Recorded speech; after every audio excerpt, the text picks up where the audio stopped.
Ok, bonsoir, bonjour à tous et bienvenue pour cette quatrième émission, podcast finalement, on ne sait pas, on ne sait plus.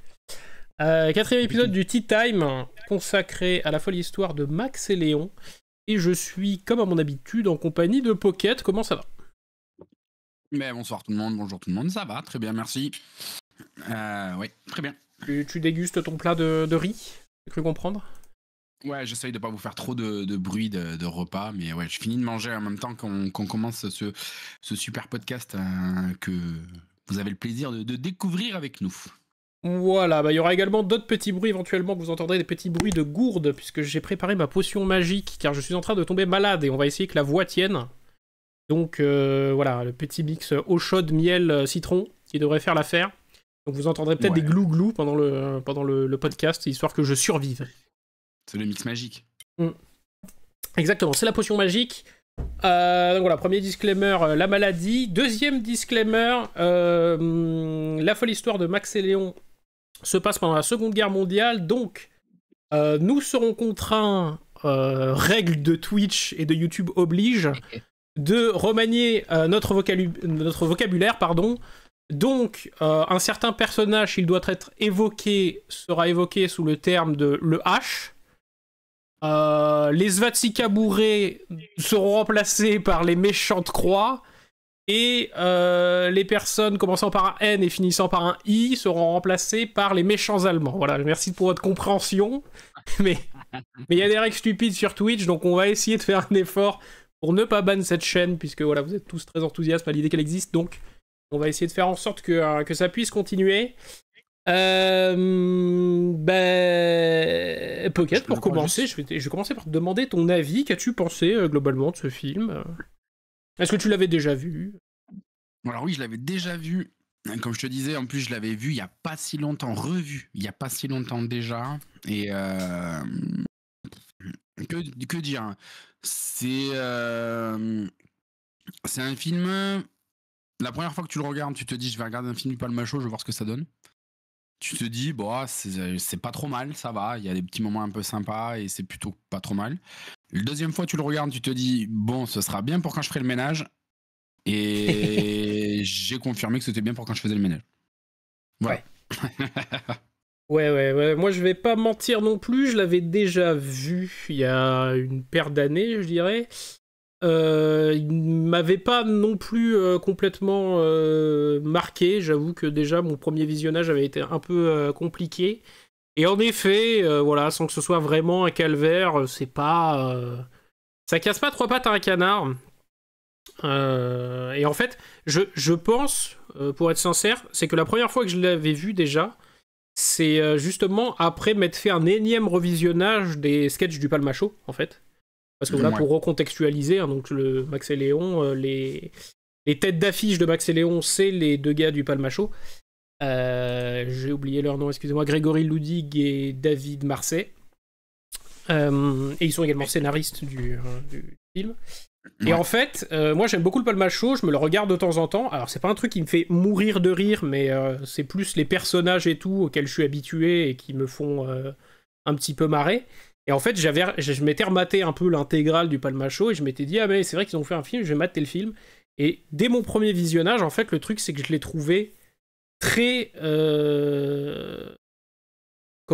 très lisible en fait, c'est-à-dire que j'avais toutes les vannes avant même qu'elles se passent, mais peut-être parce que je connais un peu trop on va dire le style du Palmacho ou quoi, mais vraiment genre les vannes, le rythme, j'avais tout à l'avance, et je pense qu'en fait il y a rien de plus frustrant en comédie que d'avoir les vannes avant qu'elles arrivent.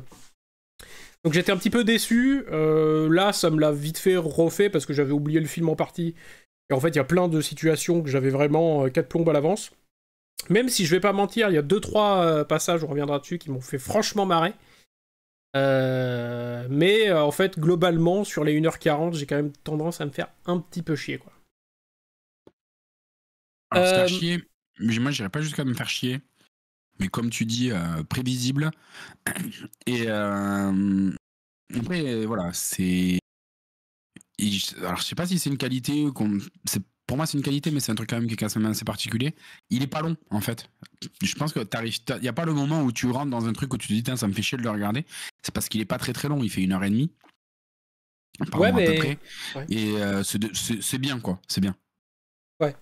Oui, non, mais je suis d'accord. Encore une fois, c'est pas non plus un calvaire, mais en fait, moi, je me suis rendu compte aussi que les vannes qui me font vraiment rire arrivent à la fin du film, en fait.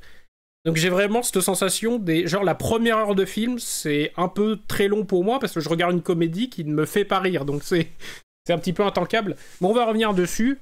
Le film est en effet pas si long que ça. Est-ce que tu pourrais encore le raccourcir en nous en faisant un petit résumé, s'il te plaît? Oui, mais tout à fait. Donc, on se retrouve en 1939 en France, à Mâcon, et on suit l'aventure, la folle histoire de Max et Léon. C'est fou, c'est dans le titre. Qui sont en fait, on les présente comme deux Tir au flanc. qui ont été, mais deux hommes qui ont été accueillis, qui ont été élevés parce qu'ils étaient orphelins, et qui sont deux branleurs, deux tirs au flanc, totalement. Un qui est toujours à la bourre au boulot, et un qui fait pas son taf quand il est au boulot, qui font un peu n'importe quoi dans la région mâconnaise, même dans Mâcon même, on nous les présente comme deux gros fêtards en fait. Ce serait aujourd'hui, voilà, ça serait vraiment les gros fêtards du coin, et en fait, on est en 1939, donc on sait ce qui va se passer, ça va être pendant la période de la guerre, et on vit avec eux l'arrivée de la guerre, de la Seconde Guerre mondiale, l'appel à la Seconde Guerre mondiale, comment est-ce qu'on leur demande de devenir soldats, comment est-ce qu'ils vont tout faire pour pas devenir soldats, et comment est-ce qu'ils vont tout faire pour vivre et comment est-ce qu'ils vont vivre cette guerre. Et en fait, tout ça est amené sur Max et Léon qui racontent leur histoire parce qu'ils se font toper dans un bar, on sait pas où, mais avec des gens qu'on connaît, c'est des personnages qu'on a déjà vus, ils se font toper dans un bar, déguisés en méchants allemands. En méchants allemands, en chef méchants allemands habillés par Hugo Boss. Exactement. Qui ils sont en train d'expliquer leur histoire un peu sous la menace, et donc on va suivre un peu Max et Léon qui nous racontent leur folle histoire de comment est-ce qu'ils ont vécu la Seconde Guerre mondiale. Exactement, très beau résumé. Et comme tu l'as dit, donc le film s'ouvre sur donc Max et Léon qui vont boire un coup au bar, habillés en méchants allemands. Et on est en France, alors à ce moment-là, du coup c'est quoi? C'est vers 44, je crois. Puisque la guerre est déjà en cours, et donc forcément les Français qui sont en train de boire au bar le prennent plutôt mal de voir deux méchants Allemands rentrer comme ça en toute impunité. Donc on peut dire que déjà Max et Léon sont un peu dans la merde puisqu'ils se font immédiatement braquer, et donc ils doivent expliquer le pourquoi du comment ils sont habillés comme ça. Donc on leur demande d'expliquer leur histoire, et pour bien se faire, ils commencent par le début, c'est-à-dire qu'on les voit bébés abandonnés sur le palier de la porte d'un orphelinat. On les voit grandir, se chamailler ensemble, voilà, s'entraider, une vraie relation fraternelle tous les deux, alors qu'ils ont une dizaine d'années, on va dire. Et en fait, on se rend compte que c'est pas eux. Puisqu'ils débarquent derrière les deux enfants qu'on est en train de suivre, et qui étaient présentés comme étant Max et Léon, et en fait, c'est deux gamins orphelins random du village. Et eux, ils arrivent et ils les balancent à la flotte, c'est ça, ils sont au bord d'un canal en train de pêcher, les gamins, et eux, ils les balancent à la flotte en leur disant « Mais dégage, c'est notre coin, nous !» Et donc, voilà, on découvre vite fait, donc comme tu les avais décrits, hein, quand même, deux un peu branleurs, fêtards, qui sont bons qu'à glander au bord du canal, à picoler le soir au bar. Et comment ? On voit que oui, même au boulot, c'est la panique. D'ailleurs, ils se font très vite... Enfin, il y en a qui se fait virer, l'autre, on sait pas trop, il installe des clôtures, mais... Oh, il se fait pas virer, mais on vient de lui dire c'est bon, t'as fini, quoi. Rentre chez toi, t'as fini, alors qu'il a pas du tout fini, la clôture tient pas, enfin c'est le bordel. Et surtout, on nous le présente comme un lover, comme un tombeur. C'est le tombeur de Mâcon, quoi. Il pécho tout ce qui bouge, le type. Ah oui, Léon, ouais. Ouais, tout à fait.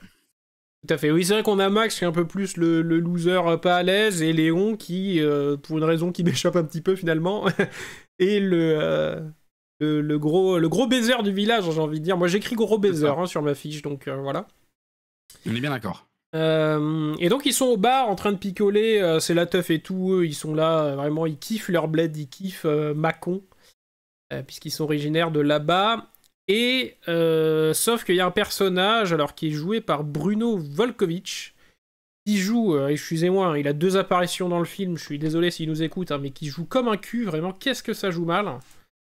Qui leur dit, voilà, l'insouciance c'est bientôt fini, puisque la guerre arrive. Et eux, ils disent, mais non, mais la guerre n'arrivera pas ici, aucun souci, tout va bien. Et finalement, alors pour un prétexte qui m'échappe, peut-être que tu m'aideras, j'ai écrit bagarre nulle. Alors il y a une espèce de bagarre de bar, là, je ne sais plus pour quelle raison. Ah bah, tout simplement parce que Léon dragouille un Max, et qu'il essaye de prendre chez Max sur une nana, et ouais, il lui fait tomber du vin dessus, il lui fait tomber du vin dessus, parce que Max est montré comme quelqu'un de très maladroit qui a pas de chance, donc en fait il lui fait tomber du vin sur la robe. En voulant s'excuser, il veut essuyer la robe, la nana se prend peur, elle recule, mais lui il tient la robe, donc la nana, bien entendu la robe se détache, elle se défait, elle se retrouve en dessous de robe, comme à l'époque en 39. Et donc de là, la nana recule, elle va voir son mari ou son père qui dit qu'il a été agressé, et donc en fait il y a bagarre, et ils sont contents. En fait c'est juste le prétexte de nous dire, voilà, il y a bagarre dans le bar, ils sont contents. C'est ça, il y a bagarre dans le bar, et moi j'ai vraiment écrit bagarre nulle parce que je trouve cette scène naze. Enfin, je pense bien qu'il y avait, il y avait pas ambition de faire un truc de fou, mais c'est vraiment gaze, quoi. Hein. C'est vraiment. Et j'ai l'impression qu'en fait c'est l'idée du film. C'est alors je sais pas si c'est vraiment. Je pense que c'est fait exprès. Hein. C'est presque parodique en fait des vieux films d'action.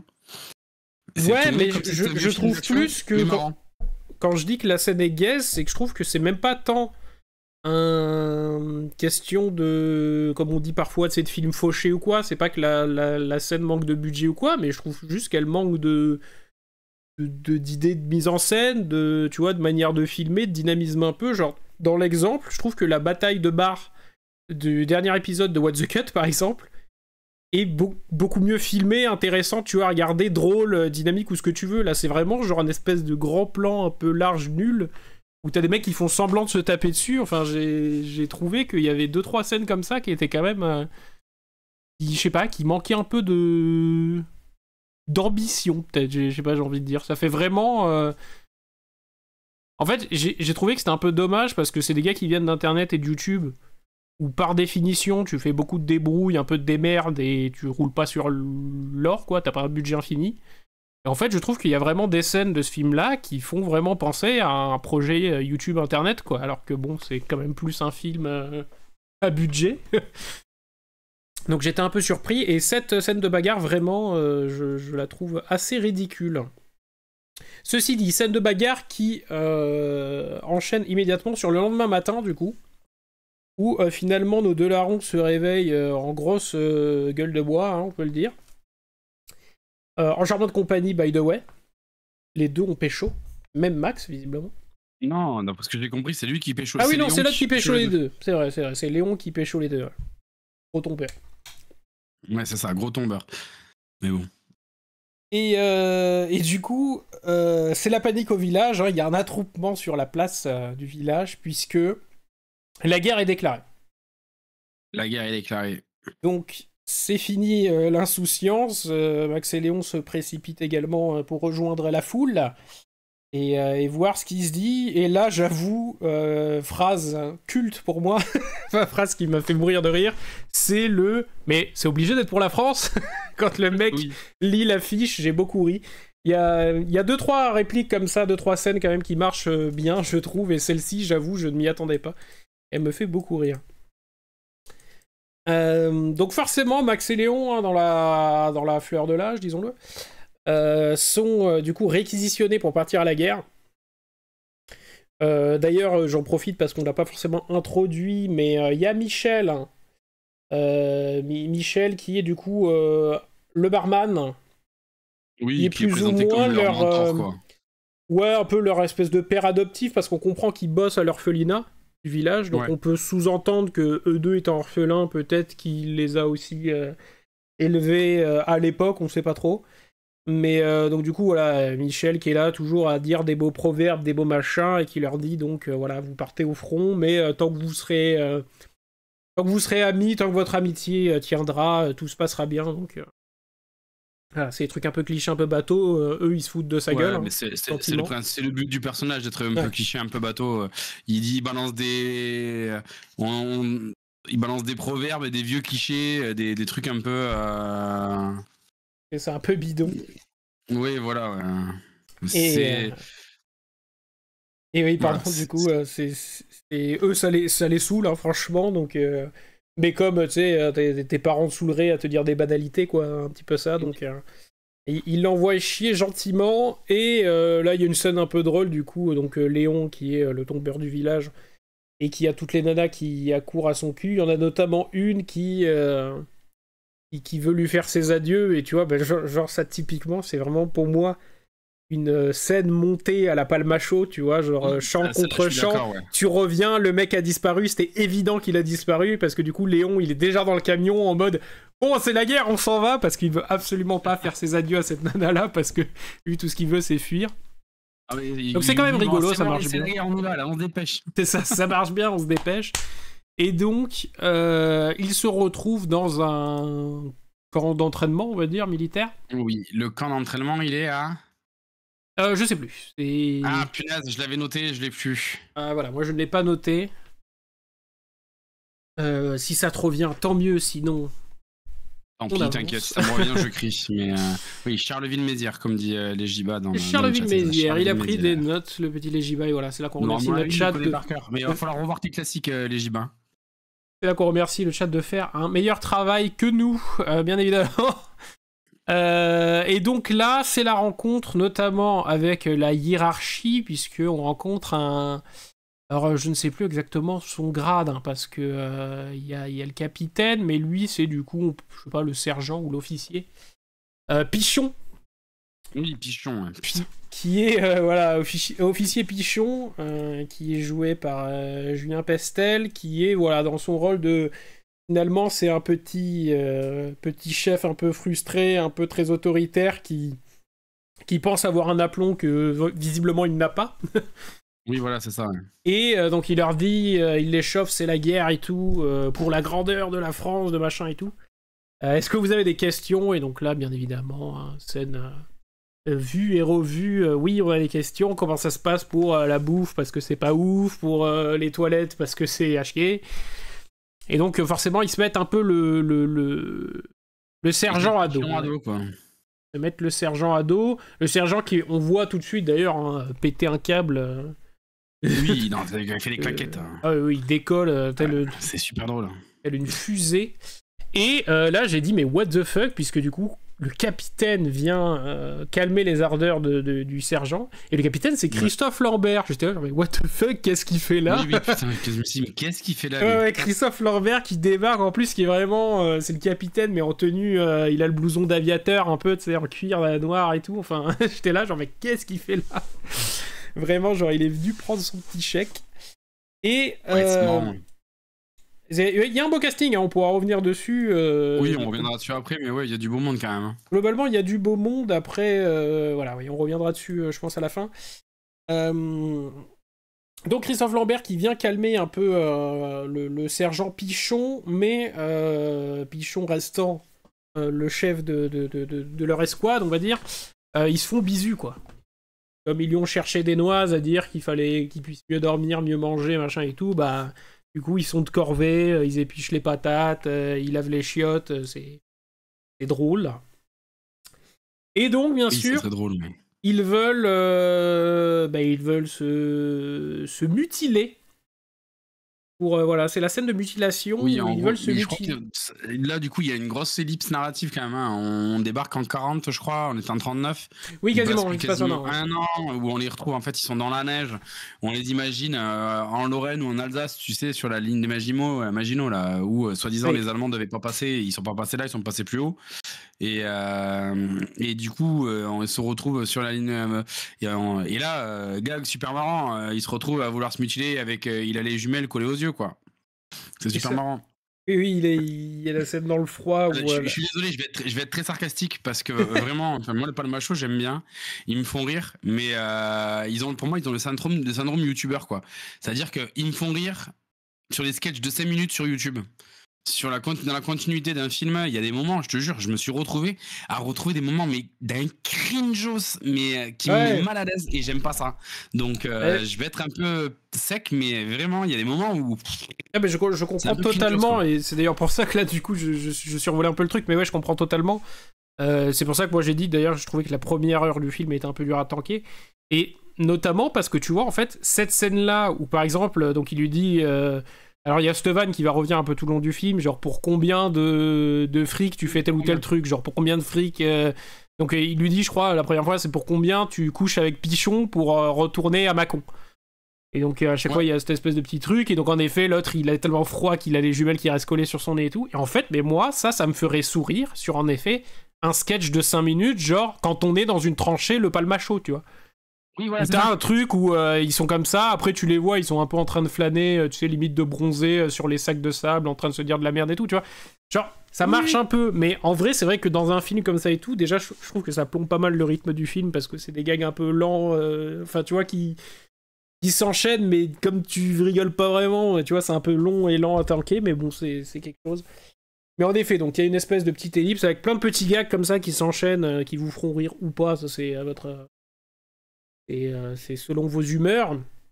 Et donc oui, ils veulent se mutiler pour retourner à Mâcon. Et donc là, c'est pareil, c'est très joué à la Palmacho, quoi. On reconnaît bien leur jeu, leur petit ping-pong, voilà, leurs petits échanges. Et c'est vrai que ça, c'est pareil, c'est un truc sur lequel on va revenir tout au long du film un petit peu. Mais en fait, ils ont du mal à justement à s'effacer eux-mêmes au travers du film. Tu vois ce que je veux dire? C'est vraiment... on retrouve un petit peu leur personnage, mais je sais pas comment expliquer. En fait, je fais le parallèle avec, je sais pas si t'avais vu Les Vedettes. Oui, j'ai vu Les Vedettes, oui. Et genre, Les Vedettes, moi je l'ai vu 2 fois, et je trouve le film genre vraiment génial. Enfin, vraiment génial, je veux dire, je passe vraiment un bon moment devant Les Vedettes et tout, je rigole beaucoup, et je trouve que leurs personnages sont beaucoup mieux exploités et tout machin, et ils sont vraiment là pour raconter une histoire au travers des 2 personnages qu'ils ont choisis, si tu veux. Mais tu sens que le film Les Vedettes, c'est un film, mais c'est pas genre une espèce de début de sketch, tu vois, assemblés les uns au cul des autres, je trouve. Ce que me fait vraiment l'effet de Max et Léon, en tout cas. Ce Max et Léon, c'est un galon d'essai, on le sent bien, quoi. C'est le premier. Après, oui, c'est le premier, hein, c'est vrai. Ils ont fait plaisir aux gens qui sont venus les voir jouer. Et parce qu'ils étaient très orientés sur leur mini-sketch. Comment est-ce qu'on arrive à faire du Palmacho dans un film? Comment est-ce qu'on arrive à l'amener? Et ils le font. Alors, ils le font plutôt vivre sur des séquences de mini-sketch. Et du coup, on se retrouve avec le problème dont tu viens de parler. C'est que c'est pas un film, en fait. C'est un ensemble de mini-sketch. Et donc, eux, ils n'arrivent pas à s'effacer derrière cet ensemble de mini-sketch où ils sont là pour se faire en se disant, c'est nous qui allons les faire rire. C'est nous qui sont venus voir. C'est nous qui veulent voir. Donc, on se met en avant. C'est un peu ça. Fait, mais c'est surtout que c'est un peu compliqué, quoi. C'est surtout vraiment, je l'ai dit là, genre pour dans les tranchées, mais en fait ça pourrait marcher un peu tout le long du film en fonction de là où ils sont, mais c'est vraiment, genre je vous dis, vous pouvez prendre des sections du film d'un quart d'heure et dire genre bah ça c'est un épisode, le Palmacho quand on est dans les tranchées, le Palmacho quand on intègre le truc de propagande des méchants allemands, le Palmacho l'épisode quand on a dragué trop de meufs, tu vois, enfin... Et voilà, c'est un peu ça. Il y a un thème, hop, et on fait plein de mini-sketchs un peu à la Palmacho, tu vois. Mais tout ça cousu sur un fil rouge d'une histoire. Bref, c'est un peu compliqué. Mais bref, c'est pour ça que, ouais, voilà, on l'a dit. Enfin, moi, le début, je le trouve un peu intankable parce qu'il a du mal à me faire rire. Et donc, en effet, donc voilà, scène marrante, ils veulent se mutiler, mais qui mutile qui? Si je te tire dans la main, est-ce que tu pourras utiliser le fusil pour toi derrière me tirer dans la main? Bon, je sais pas, donc, je vais m'auto-mutiler. Oui, mais tu arriveras pas, t'auras pas le courage. Tu vas voir, si j'ai pas le courage, je vais m'auto-mutiler, mais toi, qui va t'auto-mutiler? Et du coup, ils finissent par tirer une balle dans le cul de Pichon. Oui, si, c'est vrai, oui. Ils s'embrouillent pour prendre le fusil, de savoir qui va mutiler qui en premier. Et finalement, paf, ils tirent dans le cul de Pichon. C'est très drôle. Oui, c'est très drôle. Là-dessus, donc, on continue hein, les enchaînements un peu, les scènes... voilà, où ils galèrent un peu, enfin on va dire ils galèrent gentiment hein, à leur poste à l'armée. Quand tout à coup, ils sont en train de glander sur un poste, alors ils sont à une mitrailleuse lourde, là, vous savez, une espèce de mini-bunker improvisé, là, il y a des sacs de sable et une mitrailleuse en haut d'une colline. Et paf, ils se font bombarder, donc panique. On se rapatrie au camp immédiatement, on abandonne notre poste avancé immédiatement.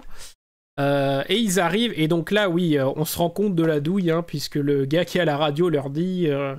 Ah ben, la ligne Maginot a été franchie parce qu'ils sont passés par la Belgique, le Luxembourg et que du coup on l'a dans le HUC. Et donc la décision est prise par monsieur Christophe Lambert, qui décidément aura eu 30 secondes d'image à l'écran puisqu'il dit on déserte. Il est hors de question qu'on reste là, voilà, parce qu'on va juste se faire massacrer, là on n'est pas prêt. Il leur dit fuyez pauvre fou. Voilà, fuyez pauvre fou. Pichon n'est pas d'accord, hein. Sergent Pichon veut se battre pour la gloire de la France jusqu'à la mort. Enfin, envoyer ses soldats mourir pour la gloire de la France, lui, on ne sait pas si... Oui, c'est un bon général. Voilà, ouais, on n'est pas sûr. Sauf que là, un obus tombe à proximité de tout ce joyeux petit monde, et donc voilà, mort de Christophe Lambert, hein, finalement, qui n'aura même pas pu lâcher un comme il sait si bien les faire. Je l'ai très mal fait, j'ai mal à la gorge, excusez-moi. Le mec, il vient de se tuer la gorge. Un petit peu, ouais. Et donc, même si Pichon veut absolument qu'ils aillent se battre, un deuxième missile le fait tomber à la renverse. Ne le blesse pas, mais voilà, le fait tomber un peu sur le cul, ce qui permet à Max et Léon, du coup, de se sauver et de déserter, comme leur avait dit de faire Christophe Lambert, mais même s'il leur avait pas dit, je pense qu'il l'aurait fait, puisque depuis le début, hein, ils veulent pas être là. Non, ils veulent pas être là, et en plus de pas vouloir être là, ils veulent à tout prix rentrer à Mâcon, parce que c'est de là d'où ils sont, et qu'ils se disent que rentrer à la maison, ça va leur faire du bien, et qu'ils vont pouvoir se sentir, et qu'ils vont être mieux. Donc voilà, l'idée c'est, ils s'en vont de là, ils désertent, ils veulent rentrer à Mâcon, et donc pour rentrer à Mâcon, il faut trouver, je crois que c'est là qu'ils trouvent, comment ils font, je sais plus comment ils font d'abord. Là, ils se retrouvent... Ils vont chez la dame. Oui, alors, ils vont direct chez... Ils rentrent chez quelqu'un. Et donc c'est Madame Dormeuil, elle s'appelle. Oh, je me rappelle pas du tout de son blaze, mais donc du coup il tombe chez une marchande, une espèce d'épicerie.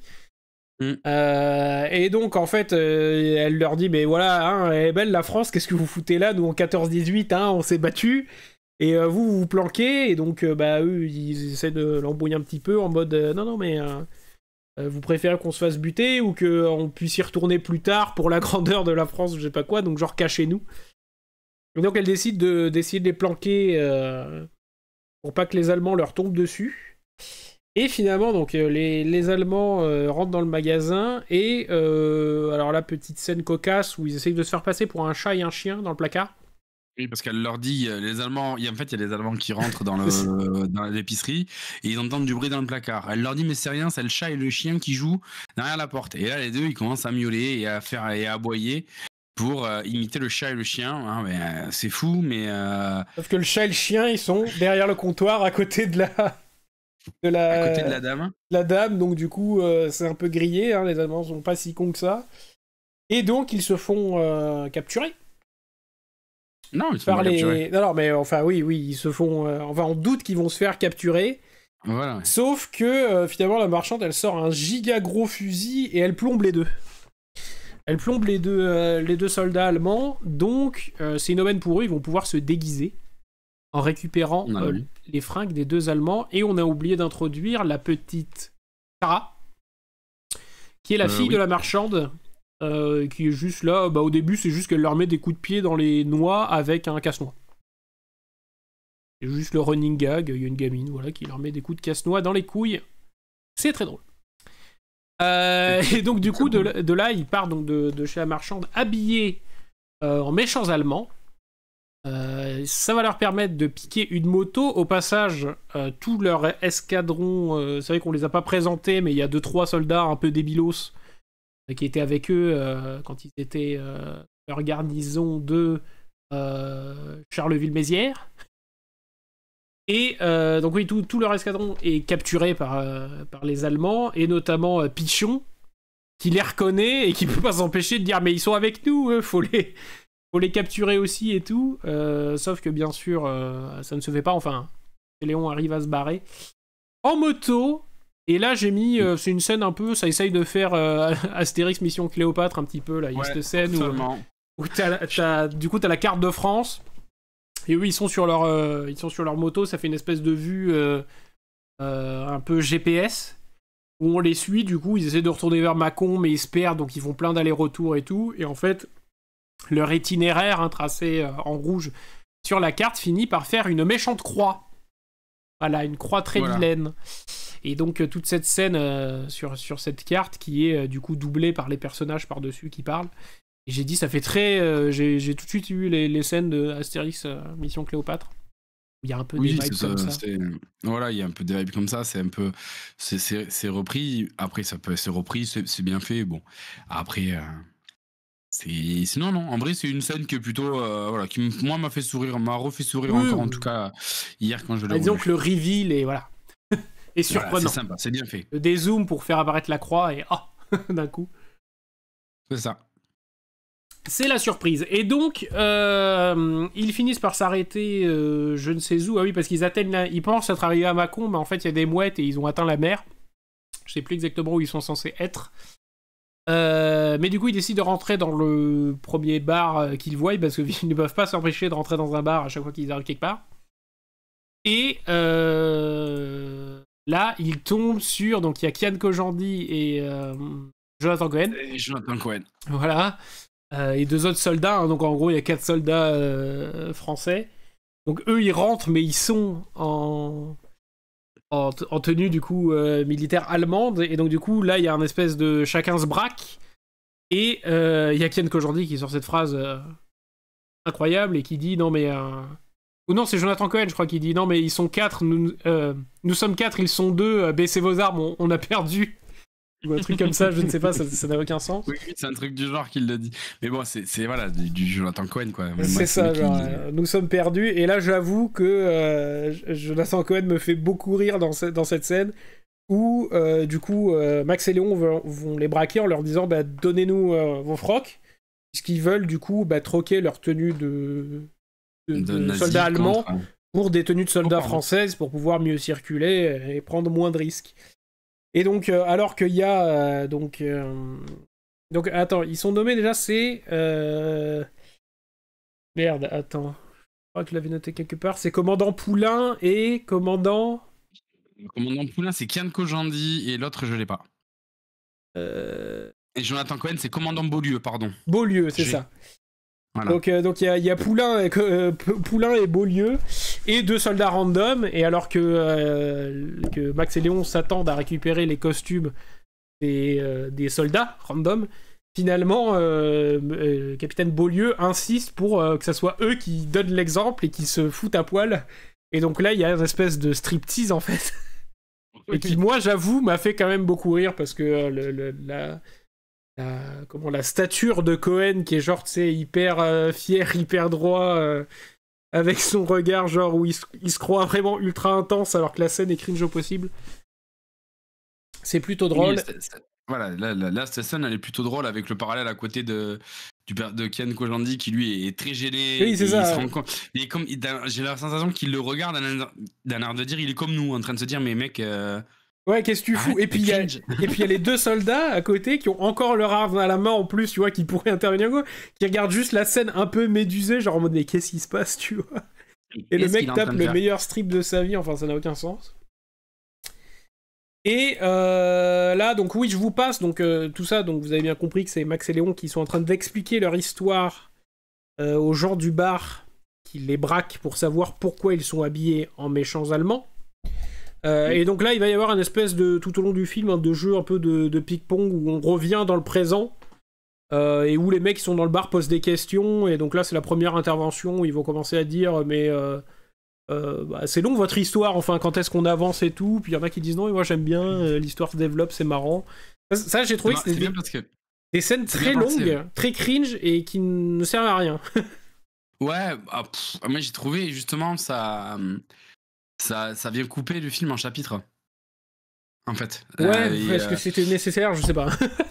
Non, je sais pas non plus. Après, moi, c'est ce genre... Ouais, j'aime bien ce genre de truc. un peu inattendu et que dans le discours des personnages du fond que tu vois, c'est même pas, en gros, c'est des phrases, c'est même pas qu'est-ce qu'il les dit, qui sont plutôt assez, moi ça me fait plutôt sourire quand il y en a un qui dit ah non mais moi j'aime bien, ça plante le décor, on comprend mieux les personnages.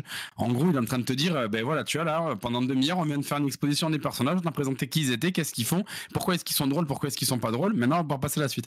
Et moi, ce genre de truc, ça me fait sourire en tout cas. J'aime bien ce genre de réflexion la façon dont c'est fait et tout, ça m'a fait un peu sourire. C'est pas forcément les passages que j'ai trouvé les moins marrants. Après, il y a le personnage dont tu parlais tout à l'heure de Bruno Volkovitch qui refait une intervention. Pour moi, ça, tu vois, c'est dommage parce que ça, c'est de trop. Oui, c'est surtout que c'est de trop, parce que enfin, je suis désolé, hein, si tu nous regardes, Bruno, je me réexcuse une deuxième fois, mais tu joues tellement mal. Genre vraiment, je ne comprends pas. Genre, il arrive, il lâche. Enfin, c'est clairement quelqu'un qui est venu prendre son cachet, quoi. On lui a dit, faut que tu fasses 2 caméos, il arrive, il dit une phrase comme ça, limite, il doit lire un post-it collé sur l'objectif de la cam, tu vois. Et il s'en bat. Enfin, j'ai vraiment l'impression qu'il s'en bat les couilles, c'est assez terrible. Et en effet, Bruno Volkovitch qui leur dit moi je connais bien Londres. Voilà, intervention qui est très pertinente, voilà. Et l'autre ils disent non mais c'est bon, tais-toi, tu nous l'as déjà raconté, passe à la suite. Ouais.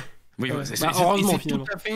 C'est tout à fait ce qu'on a envie d'entendre en fait à ce moment-là. C'est tais-toi, laisse le film continuer s'il te plaît. Ouais, c'est déjà suffisamment dur à tanker comme ça. Et du coup, donc voilà, intervention très pertinente, je connais Londres, parce que en fait, Max et Léon se barrent à Londres. Parce qu'en fait, au moment où ils volent l'identité de Poulain et Beaulieu, en fait, ces deux-là étaient sur le point de se rendre à Londres pour rejoindre le Front de Libération français. Et donc ils partent pour Londres et leur mascarade passe en fait. Ils arrivent en face du. Alors c'est pareil, j'ai oublié son blaze, c'est le commandant. Est-ce que je l'ai noté quelque part? Alors attends, parce que je dois l'avoir. Le colonel Marshall. Oui, donc ils arrivent devant le colonel Marshall. Ouais, colonel Marshall qui va leur dire en gros, mais vous êtes extraordinaires. Puisque vous avez détruit une quinzaine de Panzers, vous avez saboté des lignes de communication, des trucs et tout, enfin vous êtes genre des restats de l'armée, qui étaient en fait du coup normalement Cohen et Kojandi. C'est ça. Le personnage du colonel Marshall, je sais, je suis un peu, alors je suis même pas mitigé, parce que tu sais, ça voudrait dire que je suis entre deux. Il y a des moments où je trouve le personnage vraiment drôle et marrant. Oui, mais souvent je le trouve cringe. Ouais. Il me fait un peu penser au. Alors en plus du coup Bernard Farcy, pardon, il est dans le film, mais je pense que c'est un personnage qui est beaucoup inspiré du sergent dans Taxi.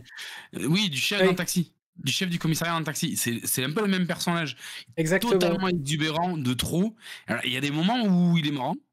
Et puis il y a des moments où il l'est pas. Et il y a un moment, bon, on en parlera après, moi il y a un moment où il me fait beaucoup rire quand il explique, quand il donne le nom de l'opération militaire à Damas, et là je le trouve marrant. Là il est bien. Là au moment où il les reçoit, il explique ce qu'ils font et qu'il dit que c'est des modèles et que... Ouais, il est pas juste tout le temps quoi. Oui, après c'est le personnage en soi qui est comme ça, mais je trouve que c'est pas bon. Ouais, alors après par contre il y a des moments vraiment ça touche bien et ça me fait rire quoi. Vraiment, c'est vraiment le truc que j'aime bien. C'est ça. Donc du coup voilà, on sent que du coup leur mascarade, ça passe. Hein. Tout le monde a l'air de penser qu'ils sont bien Poulain et Beaulieu. Léon ne peut pas s'empêcher de faire du gringue à la fille de colonel Marshall. Parce que lui il est persuadé, parce que en fait depuis le début du film toutes les nanas lui courent après, lui il est un peu persuadé que c'est le cas de toutes les nanas, sauf que elle, au premier abord, non, pas tellement.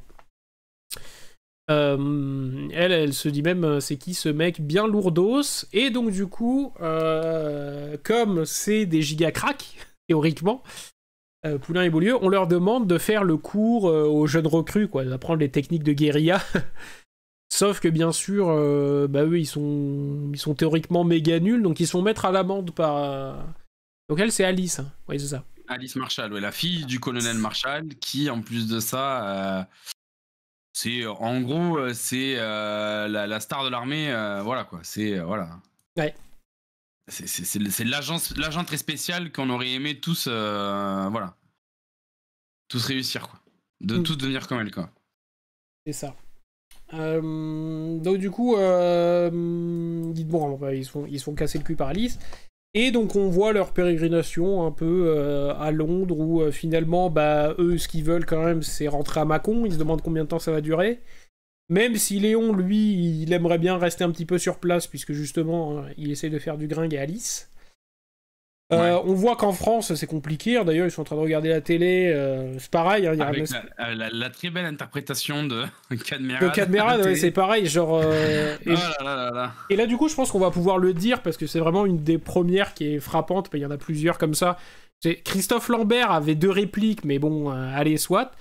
Mais genre, voilà, on est dans cette gimmick où il y a un gros casting. On fait venir des mecs parce que c'est des noms. Mais vraiment, genre, pourquoi ? Enfin, je veux dire, là, il y a un extrait où, donc, du coup, ils regardent la télévision, ce qui est censé être pas trop répandu, on va dire, à leur époque, quoi. Puisqu'ils regardent la télé, il y a une espèce de... Ouais, il y a une espèce de série télé, vraiment série Z de l'époque, d'une famille modèle américaine, donc il y a une espèce de petit générique sans noir et blanc et tout machin. Et donc, le père de famille est joué par Cadmerade, donc c'est un rôle en plus muet, genre juste, il fait 2-3 sourires à la caméra et c'est tout, genre ça ne sert à rien. Et il y a beaucoup de personnages comme ça dans le film qui viennent pour rien. Ouais, c'est ça, c'est assez ridicule. Et après, on voit à la télé que y a le H qui serre la main à Pétain. Enfin, on voit qu'en France, la situation évolue au plus mal, on va dire. Mais eux, ça leur empêche pas de se bourrer la gueule, finalement, au bar, hein, qu'on soit à Londres ou à Mâcon. L'alcool, c'est l'alcool, tout va bien. Ouais, c'est ça, quoi. Et ils s'en servent, ils se mettent une cantine, là, parce que Max est pas bien. Et là, il sent, je t'inquiète pas, je sais ce qu'il te faut. Parce que Max, en fait, est en train d'expliquer au barman que Léon et lui vont faire un bar plus tard et qu'est-ce que le barman devrait faire. Nanana. Et l'autre, il lui explique, non, mais en fait, t'es pas bien. Moi, l'autre, il dit, je veux rentrer à Mâcon. Moi, je veux rentrer à Londres. On est bien, on dort bien, on est bien logé et on est loin de la guerre. Donc, il faudrait qu'on reste là. Il lui dit, non, mais tu vas pas bien, t'inquiète pas, mon copain, viens, on va se mettre une biture, ça va te rappeler des bons souvenirs. Voilà, en gros. Donc ils se foutent une gigarasse, bien comme il faut, hein, à l'ancienne. Ils se retrouvent à traîner un peu dans les rues de Londres, puis à arriver à un poste d'enregistrement de l'armée, enfin un poste radio de l'armée, et donc ils vont lâcher des phrases qui n'ont aucun sens à la radio.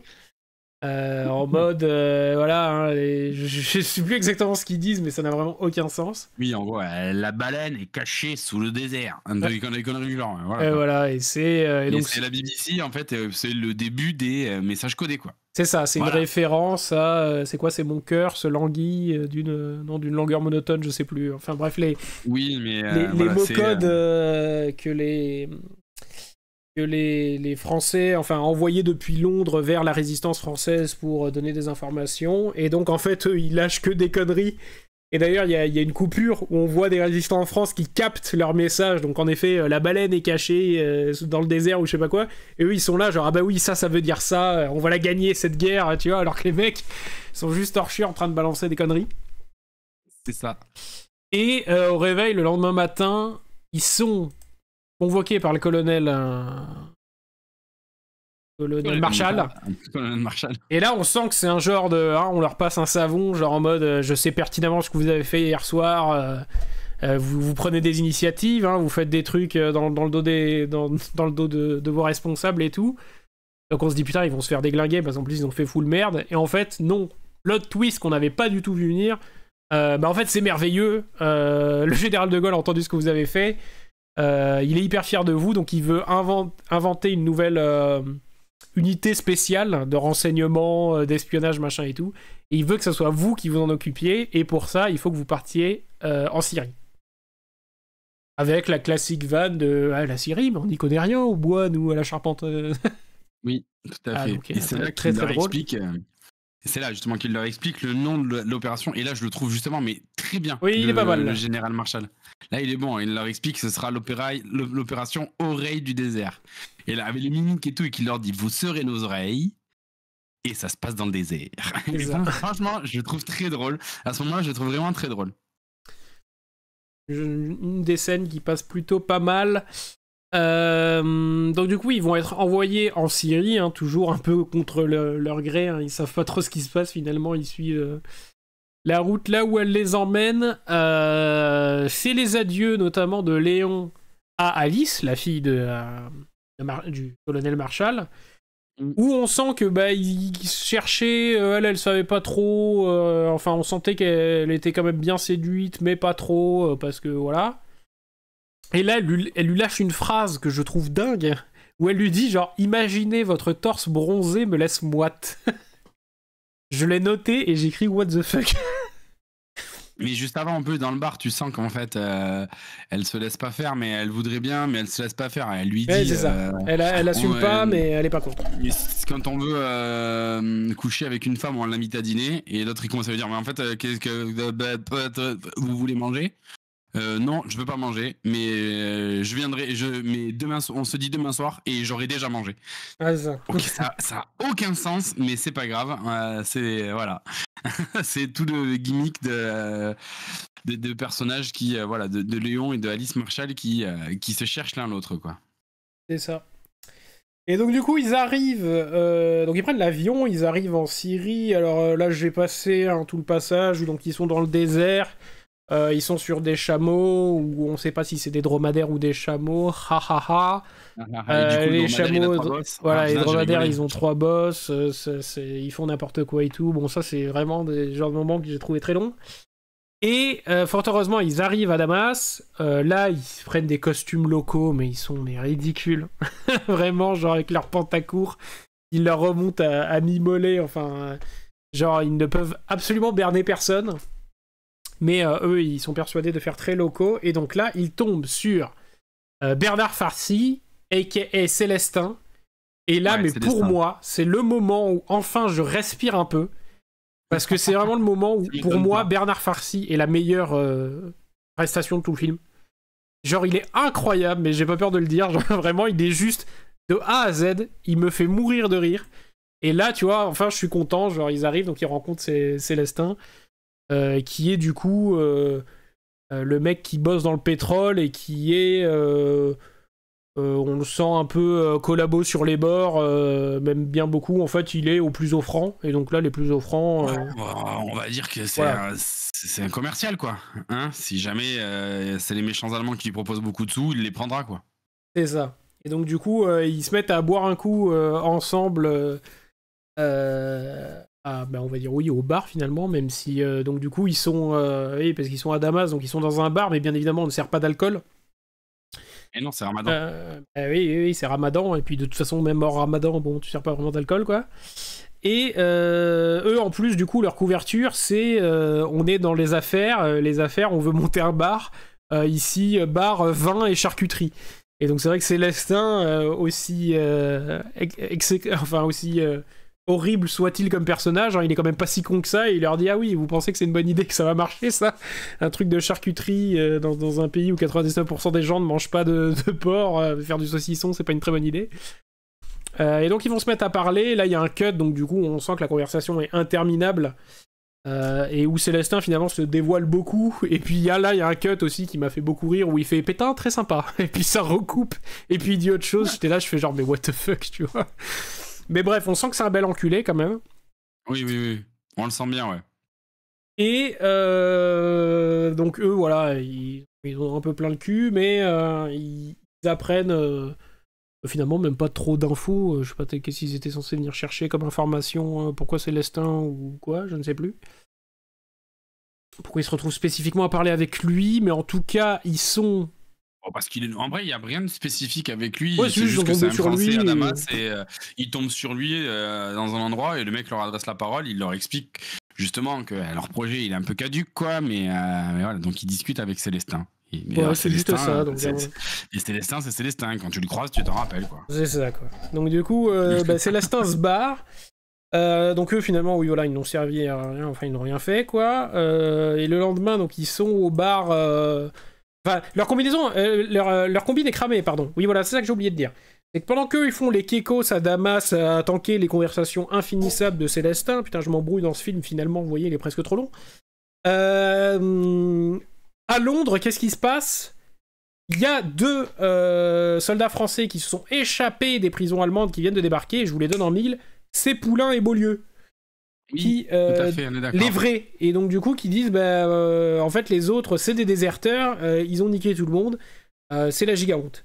Donc là Marshall est hors de lui, il faut les buter.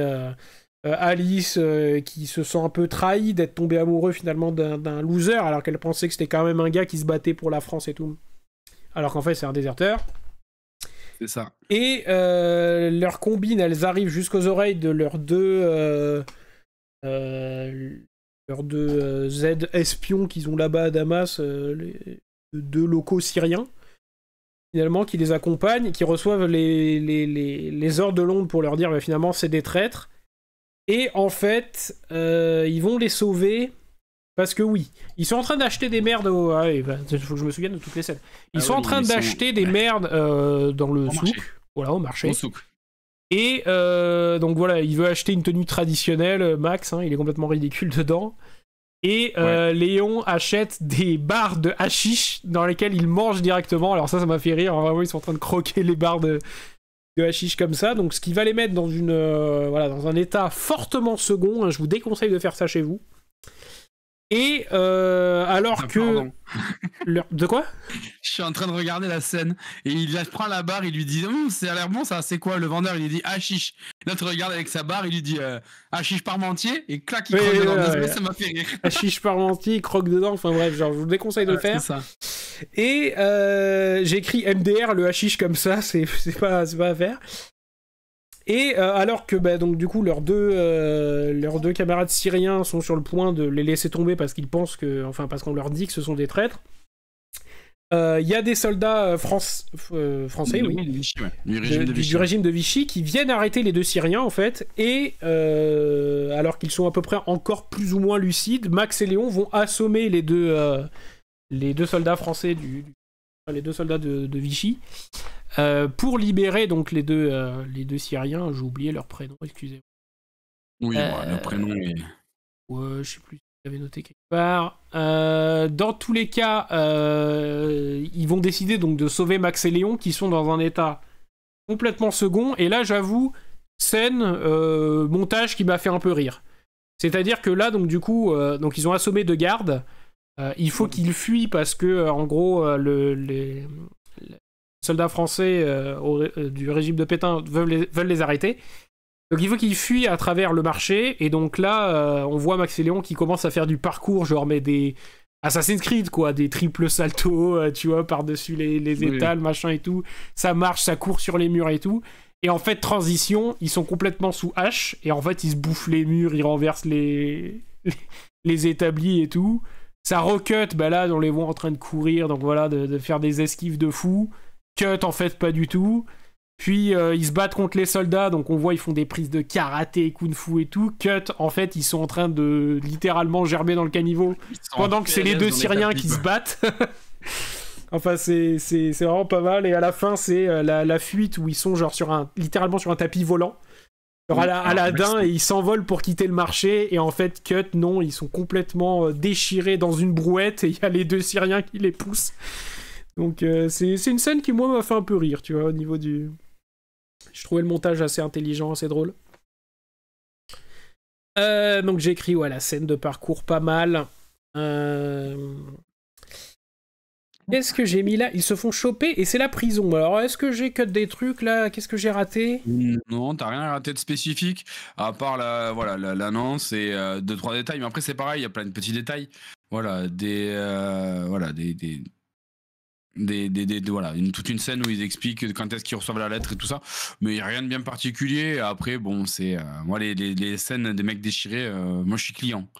Après c'est moi, mais bon, c'est pas foufou. Après ils vont en prison, oui en effet. Ouais c'est ça, donc ils sont arrêtés par les Allemands quand même à la fin, c'est-à-dire qu'ils arrivent à quitter le marché et tout, mais ils sont chopés par les Allemands. Et donc ils sont envoyés en prison. Et où est-ce qu'ils sont envoyés en prison? À Charleville-Mézières. Eh oui. retour un peu à la case départ, on va dire, en tout cas retour en France. Et dans la prison, sur qui ils vont retomber, notamment donc leurs 3 potes un peu débiles, là, les 3 soldats de leur compagnie où ils étaient, et bien sûr le sergent Pichon.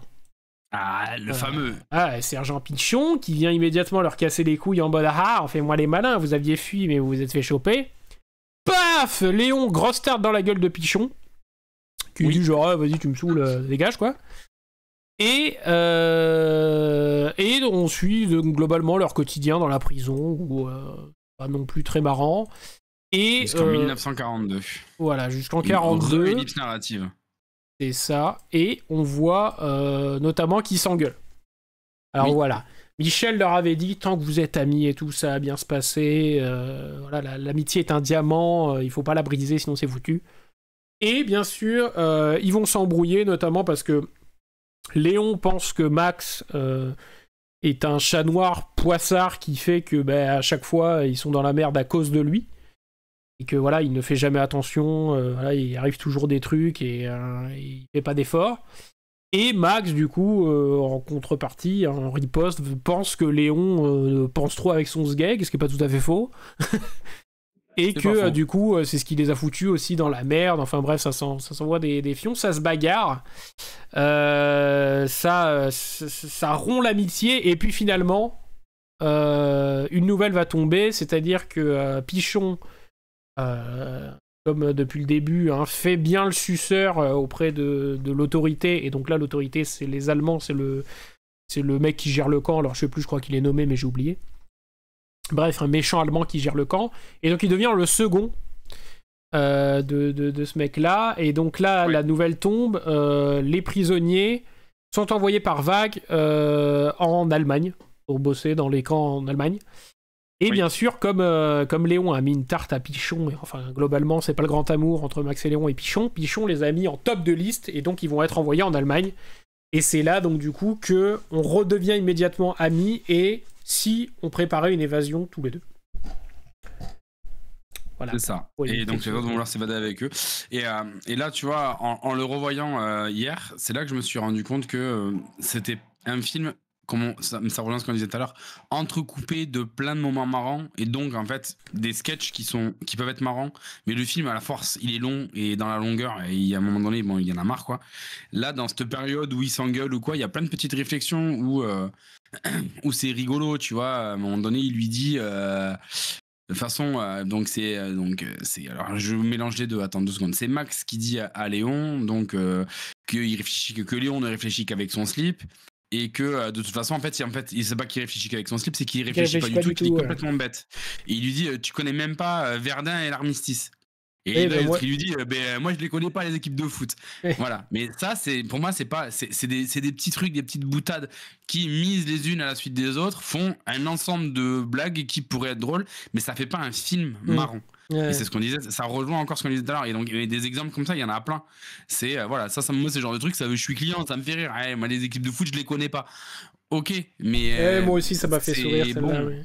Voilà, le truc c'est cool, c'est marrant, mais bon, ça en fait pas un film marrant quoi. C'est un enchaînement de sketch. Et comme tu dis, en plus le problème c'est que du coup c'est littéralement que de ça. Et c'est d'ailleurs pour ça que là dans les explications, enfin dans le déroulé de l'histoire, on va un peu vite, parce qu'en fait on peut juste pas s'arrêter sur tous ces trucs là, parce qu'en fait c'est que ça, c'est à dire que chaque réplique est voilà, une mini vanne, un mini truc, et en plus souvent qui font pas forcément mouche je trouve. Et donc du coup voilà, c'est pour ça qu'on avance un peu vite dans les trucs, parce que voilà, c'est vraiment que des vannes comme ça. Donc là voilà, donc comme tu dis, van, ils essayent de préparer l'évasion, donc van, et à un moment donc ils essayent de s'évader en passant au-dessus d'un muret. Donc voilà, pareil, Van, il lance une corde, sauf qu'il la lance complètement sans tenir le bout, donc la corde elle passe juste de l'autre côté du mur. Ils essaient de faire un saut à la perche, mais ça foire. Et donc finalement, juste courte échelle, parce que finalement le mur fait à peine 2 mètres. Et ils se font choper, donc projecteur en plein dans leur face. Et là, alors comme tu l'as dit, il y a des scènes bien cringeos que je trouve un peu longues et tout. En plus, j'ai beaucoup de mal avec les comédies musicales, mais le genre là, instant comédie musicale, tu vois. Et du coup, pour moi, c'était très dur à tanker. Bien que je peux saluer le côté où voilà, ils ont voulu s'amuser aussi, tester plusieurs trucs. Donc là, ils se disent allez, petit kiff, on fait une comédie musicale. Donc en fait, ils sont sous les projecteurs des miradors en gros de la prison. Et ils se mettent à danser en mode oui, mais on est français, nous envoyez pas en Allemagne et tout. Avec des répliques des fois vraiment bien limites quand même, je trouve. Ouais. Mais c'est quand même drôle dans l'ensemble. Mais voilà, donc instant comédie musicale très dur à tanker pour ma part. Oui, pour ma part aussi, voilà, c'est le genre de truc. Déjà, quand ils le font sur YouTube, ça, c'est le genre d'épisode, je le passe.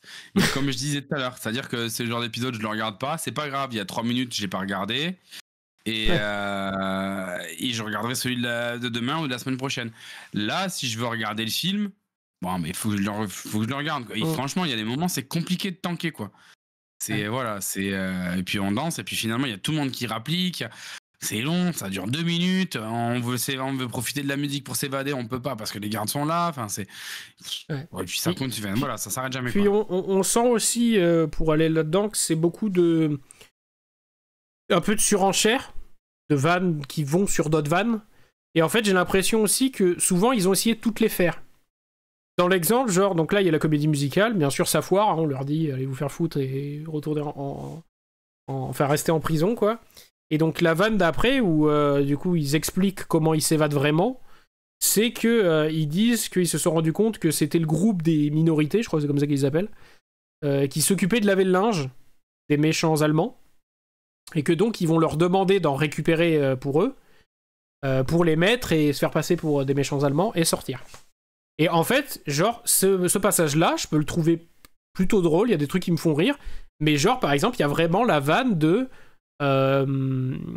oui, on voulait piquer des costumes pour partir, sauf que Mohamed voulait venir avec nous. Mais non, c'est pas Mohamed, c'est Boubacar. Ah bon, c'est Boubacar? Ok. Et j'étais là, genre en mode, tout le truc marche, mais genre, pourquoi ça, vous rajoutez ça, qui est une vanne en plus vraiment, genre... nulle et éculée, quoi, tu vois? Enfin, je veux dire, c'est quoi cette vanne de CP, quoi? C'est... Ah non, c'est pas Mohamed, c'est Boubacar. Enfin bref, j'étais là genre en mode mais pourquoi? Alors que le fait qu'après, genre le fameux Boubacar justement, qui est du coup un Africain, genre vraiment peau d'ébène, quoi, vraiment très noir, prend un costume de méchants Allemands et essaye de se faire passer pour un N, voilà. Mais et en fait, bah, forcément, il se fait choper, quoi. Et du coup, genre, à la limite, oui, ça, tu vois, je trouve ça drôle. Mais le truc, c'est qu'en fait, ils prennent cette situation-là, qui en effet est drôle, mais ils font toutes les vannes possibles autour de ce truc. Et il y en a qui marchent pas, en fait. Non, mais ça rejoint ce que tu disais tout à l'heure. Dans les vedettes, ils ont choisi de pas toutes les faire. Oui, et donc, ça, le film est beaucoup plus digeste, quoi. Ouais, puis du coup, le film est marrant. Et là, vraiment, ça sent le galon d'essai, quoi. C'est le galon d'essai. On a essayé, ils ont tout mis. Ils n'ont pas voulu choisir, ils ont tout mis en ayant... Je pense que même ça part d'une bonne intention parce que ça part de la peur. Ça essaie d'être généreux, en fait, je pense. Voilà, il faut que ce soit généreux, il faut qu'on soit très marrant, il faut qu'on marque le coup. Et alors qu'en fait, dans celui d'après, donc quand ils font les vedettes, ils ont choisi un petit peu, ils ont joué ils ont fait un personnage un petit peu qu'on peut leur connaître. Du Palmacho, pas tous. Oui. Et c'est marrant en fait parce que du coup on est sur la longueur dans une idée, dans un fil conducteur. Là il n'y a pas de fil conducteur dans celui-là, c'est ce qu'on dit depuis tout à l'heure, mais ça n'empêche qu'il y a des moments où c'est marrant. Hein, mais il y a vraiment cette idée on enchaîne les sketchs du Palmacho, c'est rigolo, mais de sketch en sketch quoi, pas plus. Ouais. Donc finalement, voilà, donc grâce à l'aide de Mohamed Boubacar et les autres, et finalement on s'en fout, ils finissent par s'évader, donc en piquant les costumes. Même si donc Boubacar se fait choper. Et ils fuient donc avec leurs 3 camarades là qu'ils ont depuis le début avec eux depuis Charleville-Mézières. Voilà, donc eux ils veulent fuir en Suisse, les 3. Oui. Sauf que Max et Léon ils disent non, nous on retourne à Mâcon, c'est sûr, on y va. On va à Mâcon. Voilà. Et comme ils sont à Charleville-Mézières, ils disent on va en profiter pour repasser chez la fameuse marchande qui les a sauvés au tout début. Qui avait tué les 2 soldats allemands qui quand elle les avait cachés là, dans le placard où ils se faisaient passer pour chiens et chats. Essayez de suivre, hein, je sais que c'est costaud. Ouais, c'est costaud. Et finalement, quand ils arrivent, ils tombent sur un cheminot qui a l'air d'être complètement chez père et qui leur dit mais la marchande a été déportée, je l'ai dénoncée. parce que moi je sais reconnaître les juifs, j'ai l'œil pour ça, donc voilà. D'ailleurs, il branche, c'est quoi, c'est Max avec ça, je crois. Il lui dit, mais toi t'as l'air d'être juif. Toi non, mais toi oui, je pense. Et donc finalement, il voit donc que la marchande a été déportée, mais la gamine, Sarah, non. Et que du coup, l'espèce de cheminot, là, il dit sans gêne, quoi. Oh bah oui, bah, les méchants Allemands, ils ont mal fait leur taf parce qu'ils ont déporté que la mère, ils doivent revenir pour chercher la gamine. De là, pareil, petite balle gratuite, il y a un curé qui arrive dans le magasin. Et donc Max et Léon font ah bah mon père enfin vous tombez bien parce que il se passe des dingues ici quoi. Et le prêtre, premier truc qu'il dit en arrivant, c'est est-ce qu'il reste des trucs à voler ici. Et donc du coup il se prend un coup de pelle, le prêtre et le cheminot, puisque donc du coup Max et Léon vont décider de piquer leurs vêtements, faire passer donc pour le cheminot et le prêtre, et d'embarquer Sarah avant que la Gestapo n'arrive finalement. C'est ça. Donc ils vont se mettre, alors là pareil, hein, désolé je vous fais des cuts, hein, il y a plein de petites vannes à la con, de mini-sketch de 5 secondes, ils prennent une voiture, ils s'en vont, ils roulent, machin, bref. Et ils arrivent, enfin la gamine veut s'arrêter pour pisser, la gamine est en train de pisser, puis en fait il y a deux mecs vraiment voilà, méchants allemands, voilà, voiture de la Gestapo qui arrive. Et qui commencent à aller, on va dire, dans leur direction. Donc eux, ils se mettent à s'enfuir et ils se retrouvent en fait à rentrer dans une espèce de cabaret qui est en fait un antre de drag queen. Ouais. Où voilà, donc c'est un espèce de grand cabaret avec plein de drag queens, ça boit, ça fume et potentiellement ça baise. Et donc eux, ils se retrouvent cachés là-dedans avec la gamine. Ils assistent à un espèce de, voilà, il y a de la musique, concert, je sais pas quoi. Et donc les deux agents de la Gestapo rentrent dans le cabaret, et puis en fait ce sont des homosexuels, puisqu'ils se roulent des gros patins. Qui sont à leur place dans cette fête. C'est ça, voilà, ils se roulent des gros patins, ils enlèvent en fait leurs gros impairs noirs d'agents de la Gestapo, avec des méchantes croix dessus, et en fait en dessous ils sont en barésie, machin, enfin c'est deux gros drags quoi. Et donc là, bah, Max et Léon vont en profiter que ces deux joyeux lurons se aillent dans la fête pour récupérer du coup leur veste et se faire passer pour des méchants Allemands pour naviguer en France occupée. Finalement, ça marche peut-être un peu mieux. Donc j'ai dit, ils vont piquer leur costume. Et donc là, c'est là où ils sont sur la route et ils se font tirer dessus par la résistance. Je dis pas de bêtises. Oui, ils se font tirer dessus par Florence Foresti et voilà. par le... Comment il s'appelle, le frère d'Alexandre Astier? J'allais dire Adrien, pas du tout. Alexandre Astier et... Je sais plus. Lionel, non? Lionel Astier, tu as raison. Non, Lionel, c'est pas le père? Je sais pas. En tout cas, c'est Foresti. Les trois, ils sont connus. Non, oui, parce que l'autre, c'est comment? C'est Alban Ivanov, c'est ça? Non, absolument pas. Non, merde, j'oublie. Putain, mais je confonds tout. Non, c'est Alban le Noir. Et... Et Astier, bah, je sais plus comment il s'appelle. Simon. Je vais trouver. Donc c'est Simon Astier, Alban le Noir et Florence Foresti. Et donc là, genre, typiquement, c'est un peu pareil, comme avec Cadmerade et beaucoup d'autres. Pourquoi? Enfin, je veux dire... Alors à la limite, Florence Foresti, elle a 2 répliques, mais je veux dire, Alban le Noir, il dit rien. Simon Astier, il dit une phrase, tu vois. C'est vraiment genre mettre du caméo pour mettre du caméo.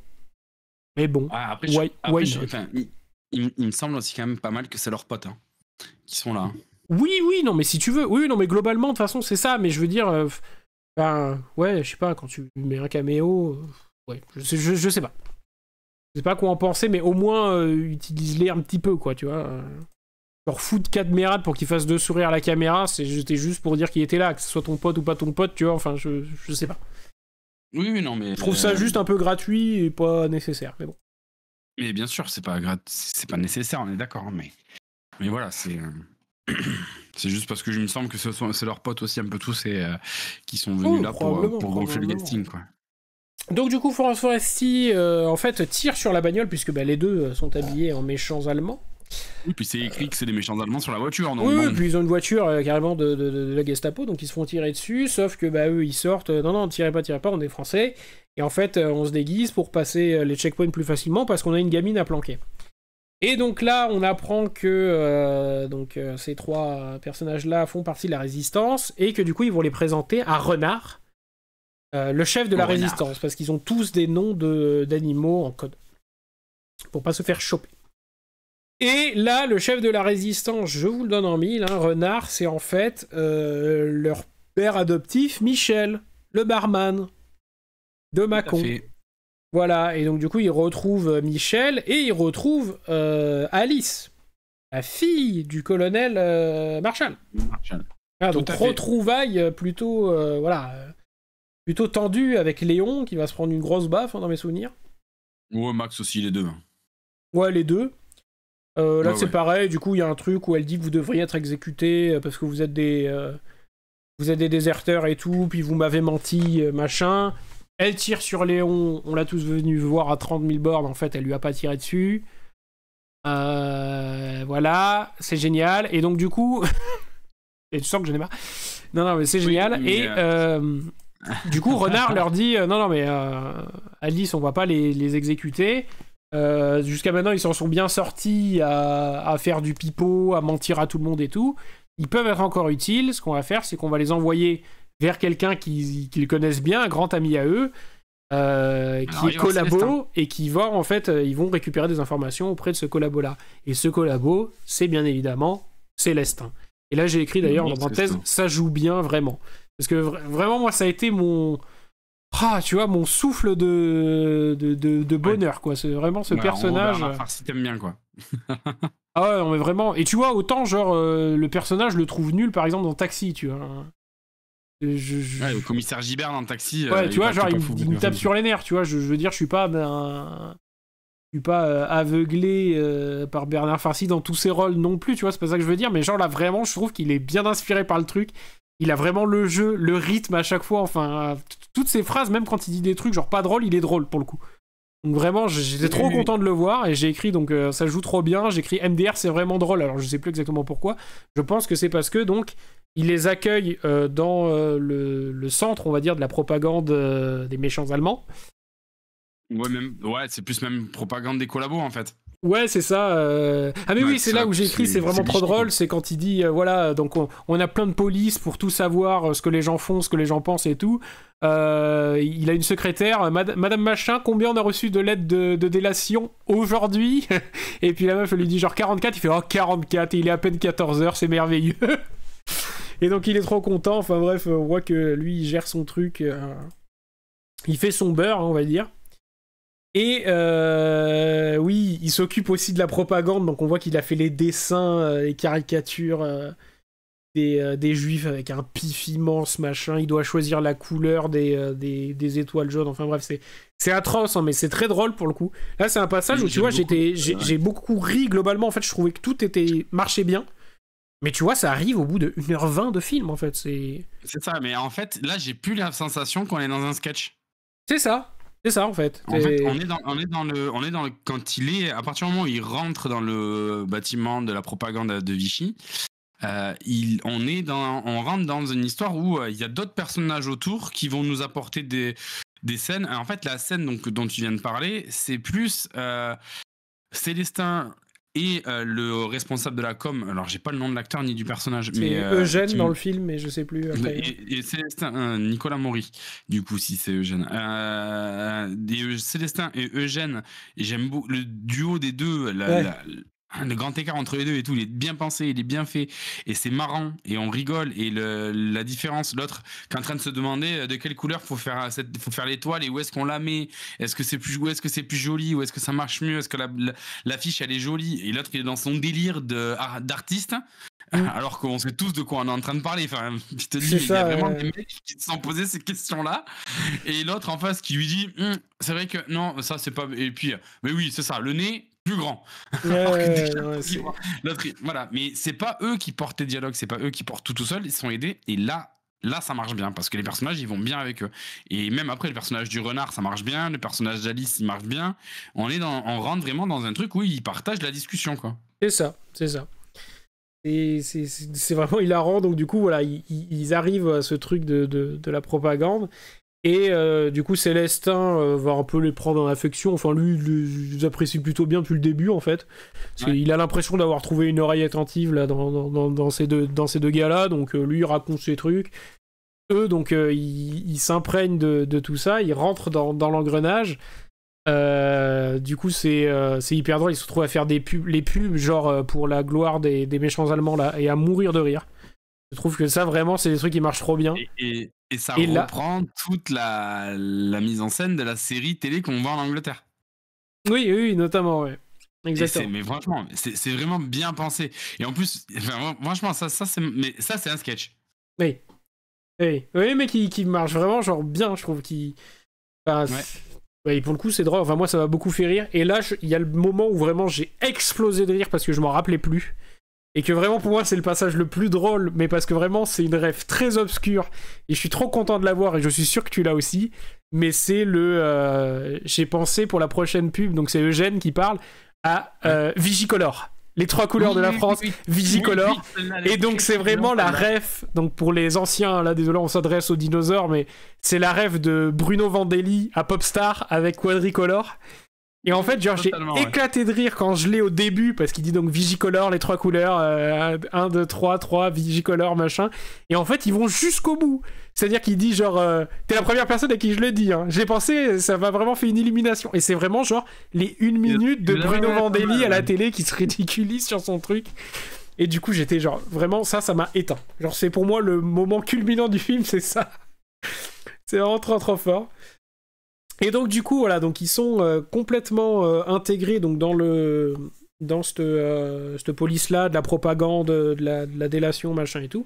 Et donc du coup comme ils travaillent très proche de Célestin, dès que lui il va avoir une information sur les résistants machin qui va vouloir aller les arrêter, ils vont prévenir la résistance en amont puisqu'ils sont sur place.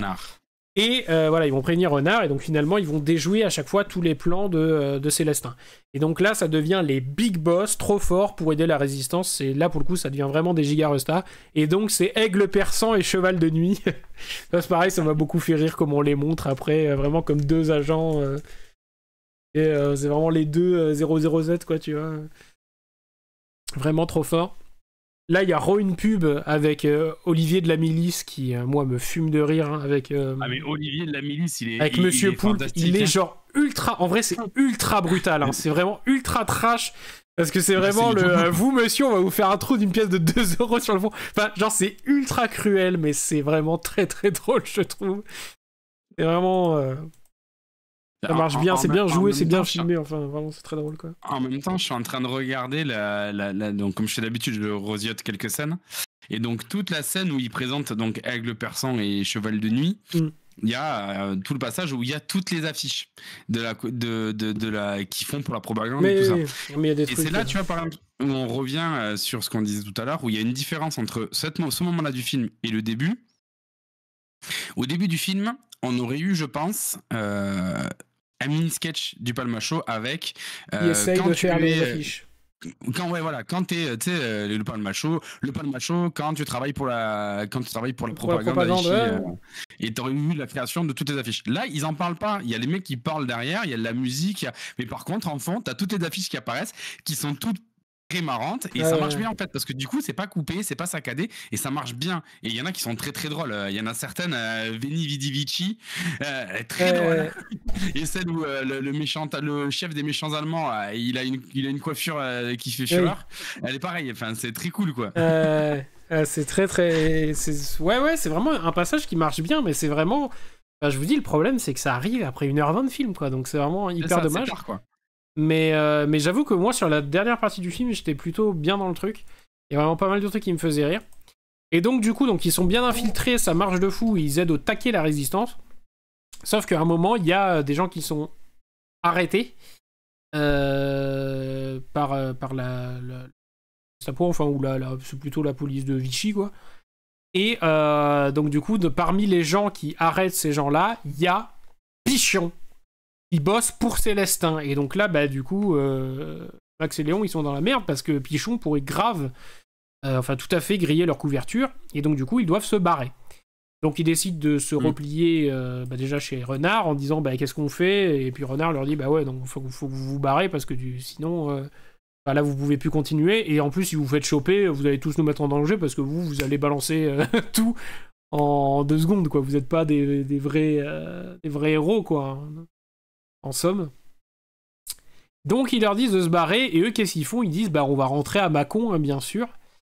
C'est ce qu'ils voulaient faire depuis le début de toute façon. Et donc ils se sauvent à Mâcon, et bien sûr plus rien n'est pareil. Voilà, les villes sont un peu désertes, ils ont des espèces de... Enfin, ils voient des apparitions qui leur rappellent un peu tout ce qu'ils ont vécu, tout ce qu'ils ont traversé. Il y a des allusions à la gamine là qu'ils ont sauvé, des trucs comme ça. Et donc ils se disent pour changer les idées, on va quand même aller au seul bar qui est encore ouvert là pour boire un coup. Et paf, c'est hyper bien fait, on raccorde avec le présent, puisque du coup ils arrivent en tenue de SS dans le bar. Et ils se font du coup choper par les gens du village de Mâcon, qui leur demandaient pourquoi ils étaient en costume. Et donc là, on voit que y en a 2-3 qui donc du coup sont convaincus par tout le déroulé de leur histoire qui leur a été racontée. Il y en a d'autres qui sont un peu plus sceptiques.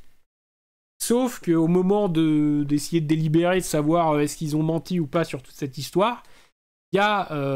alors lui, je crois qu'au tout début, on n'en a pas spécialement parlé, mais c'était le patron de Max, en tant que livreur ou je sais plus quoi, qui vient dans le bar et qui dit mais vous êtes pas au courant de la nouvelle, le chef de la résistance s'est fait arrêter, c'est un fameux renard, et du coup ils vont se faire exécuter, genre toute la chaîne de résistance est tombée.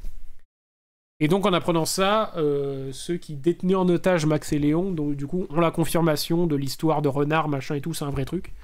Et donc ils leur disent mais qu'est-ce que vous allez faire? Et donc eux ils sont là genre ouais finalement on va retourner là-bas, on va sauver Renard, enfin Michel, on va sauver, il veut sauver Alice, sa meuf, Léon, qui vient avec nous, et finalement en fait ils se retrouvent tous les deux comme 2 grosses merdes parce que les autres ils restent au bar. Dehors. C'est ça. Donc là qu'est-ce qu'ils font? Ils retournent donc tous les deux on va dire à la police de Vichy, enfin le bâtiment où du coup il y a Célestin qui travaille. Et donc là, fusillade à l'américaine. Ça rentre pour essayer de libérer Renard et Alice. Ça gagne dans tous les sens. Et en fait, il y a Pichon qui est sur place, qui décide de rentrer un peu dans le combat. Et donc là, il tombe sur... Max Léon tombe sur Eugène. Donc le gars qui faisait les pubs... pour les méchants allemands avec eux, et qui va du coup un peu les regarder sur la situation, notamment leur dire que les résistants prisonniers sont au sous-sol avec Sarah, la gamine, et que du coup c'est Max qui va y aller, et que Léon dit qu'il va rester pour faire diversion en gros et s'occuper d'aller sauver Alice. Et donc en choisissant d'aller aider Alice, il va se retrouver en 1v1 avec Pichon. Et donc là, combat à main nue, notamment. Prise de catch. Et là, Célestin vient pour essayer de départager, on va dire, de séparer Léon et Pichon. Il va essayer de tirer sur Léon, mais en fait, il va tirer presque une balle, pas en plein cœur, mais dans le thorax de Pichon. Et en s'étant rendu compte que du coup il a tiré sur son allié, Célestin va se barrer.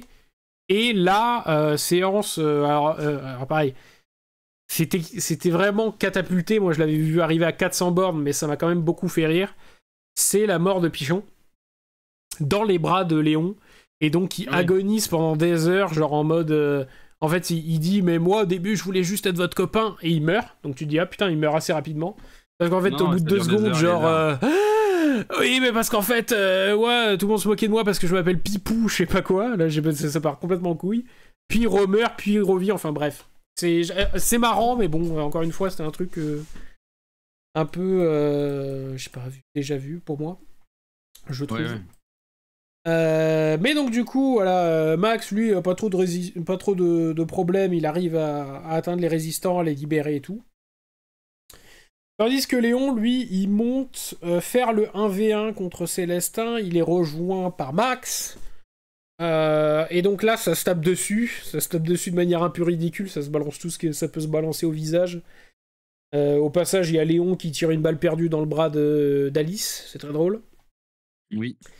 Il y a quand même une séquence où ils arrêtent un peu de se mettre des patates, et puis t'as vraiment genre Max et Léon qui sont en mode, en fait ils parlent avec Célestin en mode bah sois gentil, c'est bien d'être gentil, c'est pas bien d'être méchant. J'ai trouvé le truc très drôle où tu sais d'un coup ils commencent à parler de racisme, de trucs de xénophobie, t'es là tu fais pourquoi ils font ça. Et c'est assez drôle, et finalement Girl Power, c'est Alice qui va tuer Célestin. Et parce que bah elle c'est une vraie soldate, hein, elle est pas... c'est pas une escroquerie comme Max et Léon, donc paf, elle tue Célestin. Et bah là, c'est un peu le happy end, c'est-à-dire que Léon finit avec Alice. Max repart avec la gamine, Sarah. Et d'ailleurs, quand ils sortent du truc de la Gestapo, là, c'est marrant parce que du coup, ils repassent devant une des pubs qu'ils ont fait, qui est... c'est des grandes affiches où il y a écrit « C'est bien, c'est beau, c'est boche ». Et qui est encore une fois un truc que je trouve très drôle. Et en fait, à côté de ces affiches de propagande, où d'ailleurs il y a leur gueule dessus, juste à côté, quand j'ai regardé, ça m'a sauté aux yeux. Et en fait, il y en a plusieurs comme ça un peu tout au long du film. Mais il y a une référence au sketch du Palma Show, puisqu'en fait, il y a des avis de recherche pour Gaspard et Balthazar. Où il y a écrit genre avis de recherche, dangereux, machin, et il y a la gueule des deux, donc les deux personnages qu'on connaît bien des sketchs du Palma Show. Je suis dessus pile au moment où tu le dis. Oui, en effet, je les vois. Y a et celle-ci m'a vraiment sauté aux yeux. De récompense. Ouais, c'est ça, et celle-ci m'a vraiment sauté aux yeux, mais alors, en tout cas, il y en a un peu tout au long du film, des trucs comme ça. C'est beau, c'est boche. C'est bon, c'est beau, c'est boche, qui est très drôle. Et donc, du coup, Max décide d'amener la petite Sarah, qui finalement... je veux dire, n'aura à aucun moment évoqué sa mère ou quoi que ce soit. Enfin, je veux dire, le fait que sa mère soit déportée, probablement morte, ça l'a pas perturbé plus que ça. On est dans une comédie, après tout. Donc, Max va aller la laisser chez les trois mecs de leur escouade là, qui étaient partis se réfugier en Suisse. Parfait. Qui sont 3 frères, en fait, alors qu'ils se ressemblent pas du tout, mais voilà. C'est très drôle aussi. Et... alors que ça pourrait se terminer là-dessus, on retrouve la happy end quand même la plus chelou de la Terre, c'est-à-dire que fondus au noir, puis d'un coup, ils sont sur une barque d'embarcation, enfin de débarcation. Oui. Et en fait, on retrouve Max et Léon qui vont faire le débarquement en Normandie. Encore une fois, c'est le bazar, quoi. C'est le merdier. Voilà, c'est ça. On les retrouve une fois de plus dans la panade. C'est ça, avec Max qui dit non, mais on peut encore choisir la prison, enfin, est-ce qu'on peut encore déserter parce qu'on veut pas être là ? Et donc leur fameux gag qu'ils font un peu tout le long, c'est-à-dire pour combien tu fais le débarquement ici, et puis Léon qui lui dit mais si je suis avec toi je le fais tous les jours gratuitement. C'est mignon, c'est le happy end chelou du débarquement parce que voilà. Et c'est la fin de ce putain de film, quoi. Oui. Donc du coup, après toutes ces pérégrinations, est-ce qu'on peut refaire un point dessus qu'est-ce qu'on a pensé un peu plus en profondeur ? Bah, un peu plus en profondeur, je pense qu'on va reprendre quand même pas mal ce qu'on s'était dit jusqu'à maintenant. En tout cas, mon avis restera le même. Hein. C'est un film qui est un enchaînement de sketchs, pour moi, avec des moments drôles, des moments pas drôles et des moments gênants, et des moments moins drôles et des moments gênants qui s'alternent les uns les autres.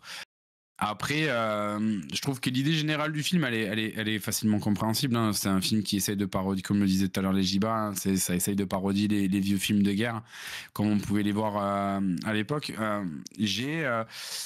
C'est un film, je pense, alors tu me diras si tu es d'accord avec moi, c'est un film qu'on pourrait comparer, dans l'idée, hein, je ne dis pas dans la qualité ou dans le fond, mais qu'on pourrait comparer à la 7ème compagnie. Et oui, je pense que l'idée c'est la même, c'est de venir parodier une histoire de guerre dans laquelle on va essayer de rigoler, on va essayer de faire rigoler les gens et tout ça. Et bon, en fait, la 7ème compagnie, c'est drôle parce que moi je rigole parce qu'on a des références avec mes frangins et mon père parce qu'on le regardait quand on était petit. Je suis pas persuadé que ça fasse rire tout le monde. Et Max et Léon, je pense qu'au final c'est la même. Voilà, c'est un film parodique sur la seconde Guerre mondiale. Mais en fait, le truc c'est que voilà, je suis assez d'accord avec ce que tu dis, mais en fait je trouve que du coup le film essaye trop de se rapprocher de plein de trucs. Et du coup, en fait, c'est un peu paradoxal avec le fait qu'on dit depuis tout à l'heure que le film ressemble par moments beaucoup à des vidéos juste du Palma-Show, de leur YouTube. Parce qu'à la fois, en fait, je trouve que c'est vrai, mais je trouve aussi que dans la forme, il est très impersonnel, parce que justement, il essaye de ressembler à plein d'autres comédies françaises. Et en fait, plus que de faire un hommage à ces trucs-là, je trouve qu'ils sont plus un peu dans la repompe gratuite. C'est-à-dire qu'en effet, tu vois, moi, il y a plein de passages qui m'ont fait penser, je l'avais évoqué tout à l'heure, tu vois, un peu à un Astérix et Obélix Mission Cléopâtre. Tu vois, dans le côté un peu, les enchaînements bizarres, un peu absurdes et tout, ou certaines idées de mise en scène, finalement, qui pour moi découlaient de là, mais en fait, plus qu'un hommage, était presque une copie stricte du truc, tu vois. Et donc du coup, il y a plein de moments où en fait, je trouve que ça arrive pas... déjà, ça arrive pas à être un film pour moi. Enfin, vraiment raconter une histoire de bout en bout, parce qu'en effet, des fois, t'as l'impression d'être dans un sketch ou dans des reprises de trucs. Et ça échoue, voilà, à être quelque chose aussi d'identifiable comme un film vraiment purement de comédie de Grégory Ludwig et David Marsay, parce que du coup, c'est réalisé par Jonathan Barré, qui est aussi un collègue à eux avec qui ils travaillent et qui avait déjà travaillé pendant des années sur le Palma-Show. Oui. Et en fait, du coup, je trouve que tout ça, c'est très compliqué, et ça donne en fait un truc très brouillon, un peu fouillis, un peu expérimental, pas sûr de lui, tu vois, enfin, avec plein de trucs, de termes péjoratifs, on va dire. Mais en même temps, c'est vrai qu'il faut replacer le truc dans le contexte où c'est leur premier film, quoi. C'est-à-dire que c'est le premier film, il me semble, de cinéma réalisé par Jonathan Barré, qui, au-delà de ça, faisait déjà de la réalisation, mais du coup de la réalisation de vidéos YouTube, c'est quand même pas la même chose, c'est pas les mêmes budgets, c'est pas les mêmes... Enfin, voilà. Et Grégory et David, c'est le premier film qui scénarise. Donc c'est pareil, tu scénarises pas un film comme tu vas scénariser des sketchs de 5-10 minutes. Et en fait, voilà, c'est vraiment en fait un film un peu amateur, mais à la fois quand même un peu gros budget, parce que c'était quand même produit par Studio Canal, TF1, C2M et compagnie, donc c'était quand même un truc un peu ambitieux, et donc en fait, je trouve que c'est raté, mais en même temps, c'est un peu compréhensible, et en même temps, c'est pas non plus effroyable à regarder, mais en même temps, tu te fais un peu chier, enfin, voilà, c'est un mix, pour moi, c'est vraiment un algorithme, tu vois, un mélange de plein de trucs, un amalgame que j'arrive pas à dénouer. En vrai, moi je pense que c'est un film qui doit avoir son public. Il y a des gens qui doivent être fans de la folle histoire de Max et Léon, qui doivent en connaître les répliques par cœur, et parce que c'est vraiment si t'es ultra fan du Palma-Show et que tu connais ça par cœur et que tu te refais le Palma-Show tous les 3 mois parce que il te faut ta dose, et il y a des gens comme ça, j'en suis persuadé qu'il y en a beaucoup. Je pense que ce film-là leur plaît énormément parce que voilà, il y a toutes les références dedans, parce que justement, comme tu disais, le fait de les affiches pour rechercher Gaspard et Balthazar, des trucs comme ça, ils ont les refs, ils les ont vus, ils les ont trouvés, ils sont contents, machin. Je peux comprendre que ça leur plaise. Après, moi, j'aime bien le Palma-Show, j'aime bien, mais j'avoue que je suis pas fan de tout ce qu'ils font.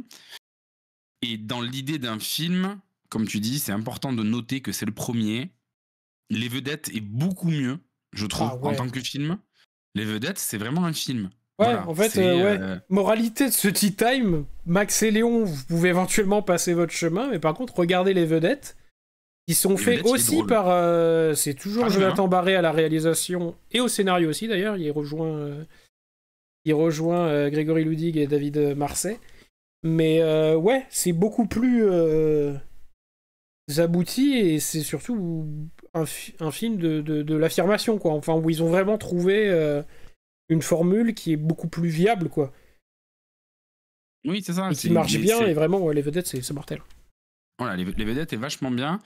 Et ça n'empêche que celui-là peut plaire. Et comme on disait tout à l'heure, il y a des moments qui sont marrants, il y a des moments qui amènent à sourire et qui même amènent à rigoler. Mais moi, il y a des moments vraiment où c'est gênant. Et c'est des moments que j'ai pas, des moments de gêne que j'ai pas. Par exemple, tu disais, bah, après, c'est compliqué. Enfin, quand tu vois quoi, je vais les comparer. Mais par rapport à Astérix Mission Cléopâtre, ces moments de gêne, ils sont pas amenés de la même manière.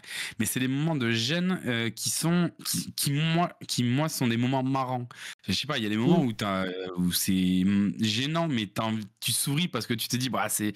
Là, il y a des moments, Max et Léon, il y a des moments où je me dis, bah, vas-y, je change en fait. Le problème. Je peux pas regarder ça me gêne trop. Ouais. C'est là que et ça, c'est dommage.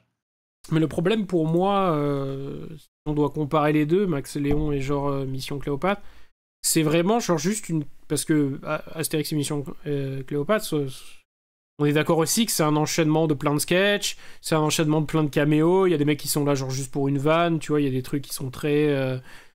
T'as, comment il s'appelle, Debout, il fait du debout, tu vois, enfin, il y a plein de trucs aussi qu'on pourrait comparer finalement, tu vois, un Max et Léon et tout. Mais voilà, la seule différence quand même assez concrète entre les deux, qui fait qu'il y en a un qui me fait plus rire que l'autre ou quoi, en fait, c'est plus pour une question de. Pas seulement de blague ou quoi, mais de rythme en fait.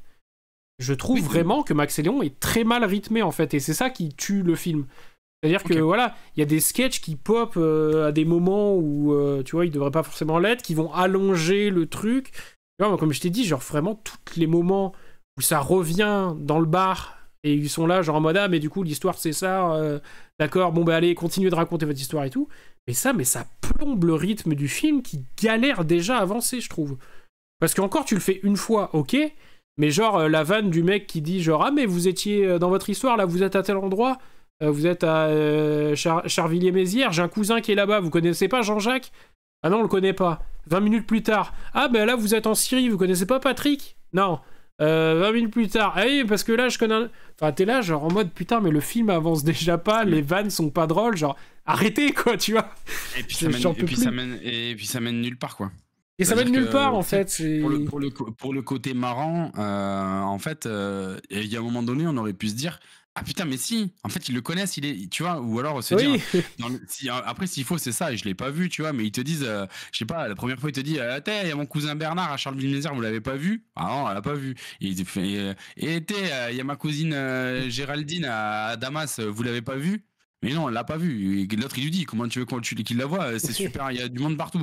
Et j'en sais rien, la dernière à Vichy. Ah, mais il y a ma tantine Françoise à Vichy. Vous l'avez pas c'est vu? elle. Ah, mais c'est elle, si, punaise, mais elle, on l'a vu. Et tu vois, il pourrait y avoir un truc comme ça. Ou alors, en fait, à un moment donné, te rendre compte quand tu re-regardes le film ou que tu y réfléchis, à chaque fois, en fait, les personnages, ils y sont. Et ils les ont vus. Et tu t'en rappelles pas, mais ils les ont pas vus. Mais en fait, c'est eux. Et parce que t'entends passer derrière que.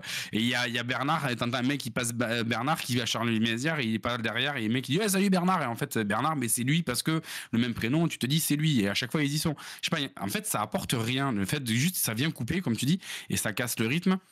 Et c'est vrai que c'est peut-être ça aussi qui fait qu'on a plus de mal à rentrer dans le film. Et le seul moment au final où il y a du rythme et l'absence de choses et enfin l'absence de dialogue ou quoi que ce soit vient pas casser le rythme, c'est le moment dont on parlait tout à l'heure où il présente les deux personnages de la résistance, j'ai plus leur nom, il y a Poney Fringant et Aigle Véloce là, et ils en parlent. Et là justement, mais il y a tout un enchaînement qui fait que on perd pas le fil. Il y a quand même des trucs marrants qui se passent à l'écran, même s'il y a pas de dialogue, et on passe d'une scène à l'autre et elles sont quand même rigolotes, mais il y a un lien entre elles. Et là, je trouve qu'on est plus dans quelque chose qui est entraînant et marrant, plus que dans un enchaînement de trucs où on vient de te dire toutes les 30 secondes. Et au fait, t'as bien compris, t'as rigolé ou pas? T'as vu, il y avait un sketch là, t'as rigolé, donc on passe à l'autre. C'est ça. C'est le gros défaut pour moi du film, il est là, quoi. Ouais. J'ai trouvé aussi, on va peut-être terminer là-dessus après, mais pareil, au niveau, tu vois, des caméos, des trucs comme ça et tout, parce qu'il y en a plein. Alors en effet, je conçois que tu fais un film, moi le premier, j'aurais envie de caser mes potes de partout, tu vois, de faire des vannes, machin et tout. En l'occurrence, c'est ce qu'ils font. Sauf que ils ont plein de bons acteurs, tu vois, talentueux, drôles, tout ce que tu veux et tout, mais ils les utilisent, je trouve, hyper mal. Là où, tu vois, on y revient du coup, mais Astérix Mission Cléopâtre, je trouve que le moins de personnes qui vient faire un petit caméo et tout, a quand même, tu vois, déjà un rôle en fait, juste ça en fait. C'est-à-dire que c'est des personnages qui viennent, Ben Guigui, quand il fait le tu vois, le gars là qui attend sa maison et tout, bah, il a un rôle récurrent qui va être important quand même dans le truc. Dieudonné, il fait son rôle de méchant, voilà, les blagues à Star Wars, machin et tout, tu vois, enfin, il y a quand même quelque chose. Là, franchement, quand je revois le truc, tu vois, par exemple, à un moment, il y a 2 fois, on voit Adrien Méniel et Vincent Tirel. Ils sont c'est des gars aussi qui se sont fait connaître sur YouTube, notamment chez les Suricates et tout. Qui sont genre 2 comédiens que je trouve vraiment excellents. Et en fait, ils ont 2 scènes où ils font, du coup, c'est eux, les fameux résistants français, qui entendent les fameux codes que, en fait, Max et Léon disent à la radio alors qu'ils sont complètement bourrés. Et en fait, genre juste, on les voit, ces deux-là, ils disent genre, ah oui, on va la gagner, cette guerre, grâce à ces codes de trucs. Et c'est tout. Et en fait, je suis là, genre en mode, mais ouais, alors, tu sais, je veux dire, si en plus t'es quelqu'un qui ne connaît pas ces gens-là et qui ne connaît pas Internet, qui ne connaît pas les Suricates et tout, c'est juste vraiment, on fait une vanne. Mais regarde, j'ai ramené mes potes, c'est Fabrice et Sébastien, et c'est trop drôle. Et ils disent un mot dans le film. Et t'es là, genre en mode, bah non, pourquoi vous nous avez foutu une scène où t'as juste 2 tocards qui, tu vois, c'est trop dommage. Et en fait, il y en a plein comme ça, je trouve, tu vois, bah, le passage avec Florence Foresti et Simon Astier et tout machin, je suis désolé, à la limite, Florence Foresti, elle a 2-3 dialogues, tu vois, elle leur dit, bon, on va aller voir Renard. Les autres, Alban Lenoir, il sert à rien, par exemple. Il a même pas de nom, d'ailleurs, je suis devant la fiche de perso, il y en a aucun qui est nommé, de toute façon, tu vois, ils ont même pas de nom, c'est juste, il fallait qu'il y ait des mecs qui les emmènent voir, tu vois, Renard, donc on met, bah là, il faudrait que je cale, alors qui est-ce que j'ai pas encore calé dans le film, machin. Et en fait, je trouve que c'est hyper dommage, parce que tu vois, Florence Foresti, Alban Lenoir et tout, ça peut être des acteurs qui sont hyper drôles et tout, et on aurait pu leur trouver un rôle, tu vois, associé vraiment à faire. Oui, non, ça, je suis bien d'accord avec toi. Thomas VDB, qui fait un des soldats teubés, là, qui est avec eux à l'armée, là, il est dans son rôle, en plus, et pareil, ils ont repris vraiment son rôle qu'il a sur YouTube. Donc c'est déjà un personnage qu'on connaît déjà, donc bon, c'est sûr qu'ils n'ont pas besoin de l'introduire pour ceux qui connaissent. Mais genre, il fait littéralement une vanne. C'est-à-dire, ils sont en train de d'éplucher des patates et il dit vous allez faire quoi pour le repas de ce soir? Ah, me dites rien, je veux pas savoir. Bah, connard, on fait des patates, tu vois. Et c'est tout. Et il sert juste à ça dans le truc. Et t'es là, tu fais c'est hyper dommage de. Enfin, tu vois, donner-lui, je sais pas, un vrai rôle ou une vraie importance, tu vois. Enfin, je sais pas. Et en fait, je trouve que c'est un peu mal utilisé parce que finalement, toi, dans le film, tu te dis juste genre ah putain, c'est Cadmerade. Et puis 10 secondes après, il est plus là et c'est fini. Oui, non, ça. Et tu vois, je trouve ça hyper dommage, quoi. Oui, comme si ça avait pas été assez. Enfin, c'est frustrant presque, en fait. Bah ouais, c'est un peu ça, quoi. Puis c'est vraiment, je te dis, filer un chèque à des mecs qui sont venus faire juste un truc, quoi. Mais bon, ça après, c'est pas, ça gâche pas le film non plus, hein, mais. Non, mais. C'est vrai que je trouvais ça un peu particulier. Bref, je pense que on a fait le tour à peu près, non? Je pense qu'on a fait le tour du film, ouais. On est pas mal. Ce fut un plaisir. Alors non, on va pas se quitter de suite. Attends, ah mince, c'est ça que j'ai oublié de préparer. T'as oublié de préparer la roue. Il faut faire la roue. Ah bah bien sûr. Il faut faire la roue. Tel le pan, fait la roue. Faisons la roue. C'est ça. Alors, roue aléatoire. Le Teuil prépare la roue. Elle est sur ce site-là. Donc, attends, mais du coup, le temps que tu prépares, je vais faire un rapide retour sur les films qui sont en lice, si tu veux bien, qu'on a eu dans la propale. Alors, dans la propale, actuellement, nous avons Sucker Punch, en effet. Il y a The Pool. Oui. Que tu as mis toi. Oh oui. On a Tu ne tueras point de la part de Florian. Et on a Legiba, du coup, qui a remplacé son Max et Léon par 28 jours plus tard. 28 jours plus tard. 28 jours plus tard. Oui, c'est celui-là. C'est pas celui auquel je pense. Ok. Hop, donc ce qui va nous faire une chance sur 4, hein, du coup.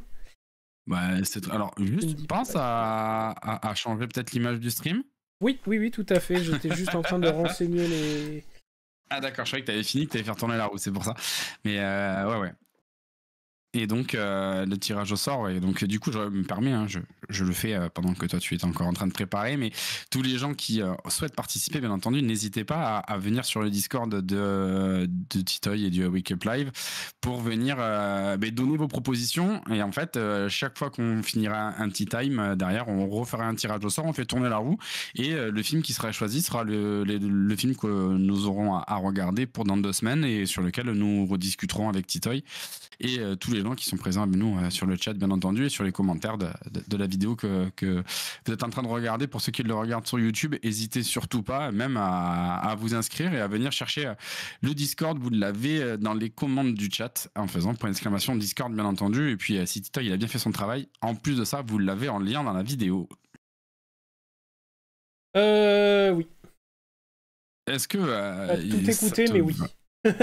Oui, bon, j'ai fait la promo, t'inquiète, j'ai fait ça bien. La roue va pas tarder à arriver. Je crois qu'on l'a vu un petit peu, hein, t'as teasé un petit peu, mais t'es pas au bon endroit. Donc on a The Pool, Tu ne tueras point, Sucker Punch et 28 jours plus tard. Et on est parti sans triche aucune, c'est lancé. Tip. Ouah, mais décidément, mais Legiba qui est en veine 28 jours plus tard. De Danny Boyle, si je ne dis pas de bêtises. Film de zombies. Oui, film de zombies qui, me semble, est plus de tête. Je crois qu'on l'a déjà vu et qu'il m'a plu. Oui, 28 jours plus tard, moi, c'est un film que j'aime bien, en effet, que j'ai vu il y a un petit moment de ça déjà. Mais que j'aime bien, contrairement à sa suite qui est un peu moins brillante. Mais on y reviendra, du coup. Dans 2 semaines, pour le prochain épisode. N'en disant pas plus. En tout cas, voilà, déjà, je vais pouvoir couper l'enregistrement de ce tea time. Ce fut un plaisir, Monsieur Pocket. C'est un plaisir partagé, comme d'habitude. Dans 2 semaines. Dans 2 semaines.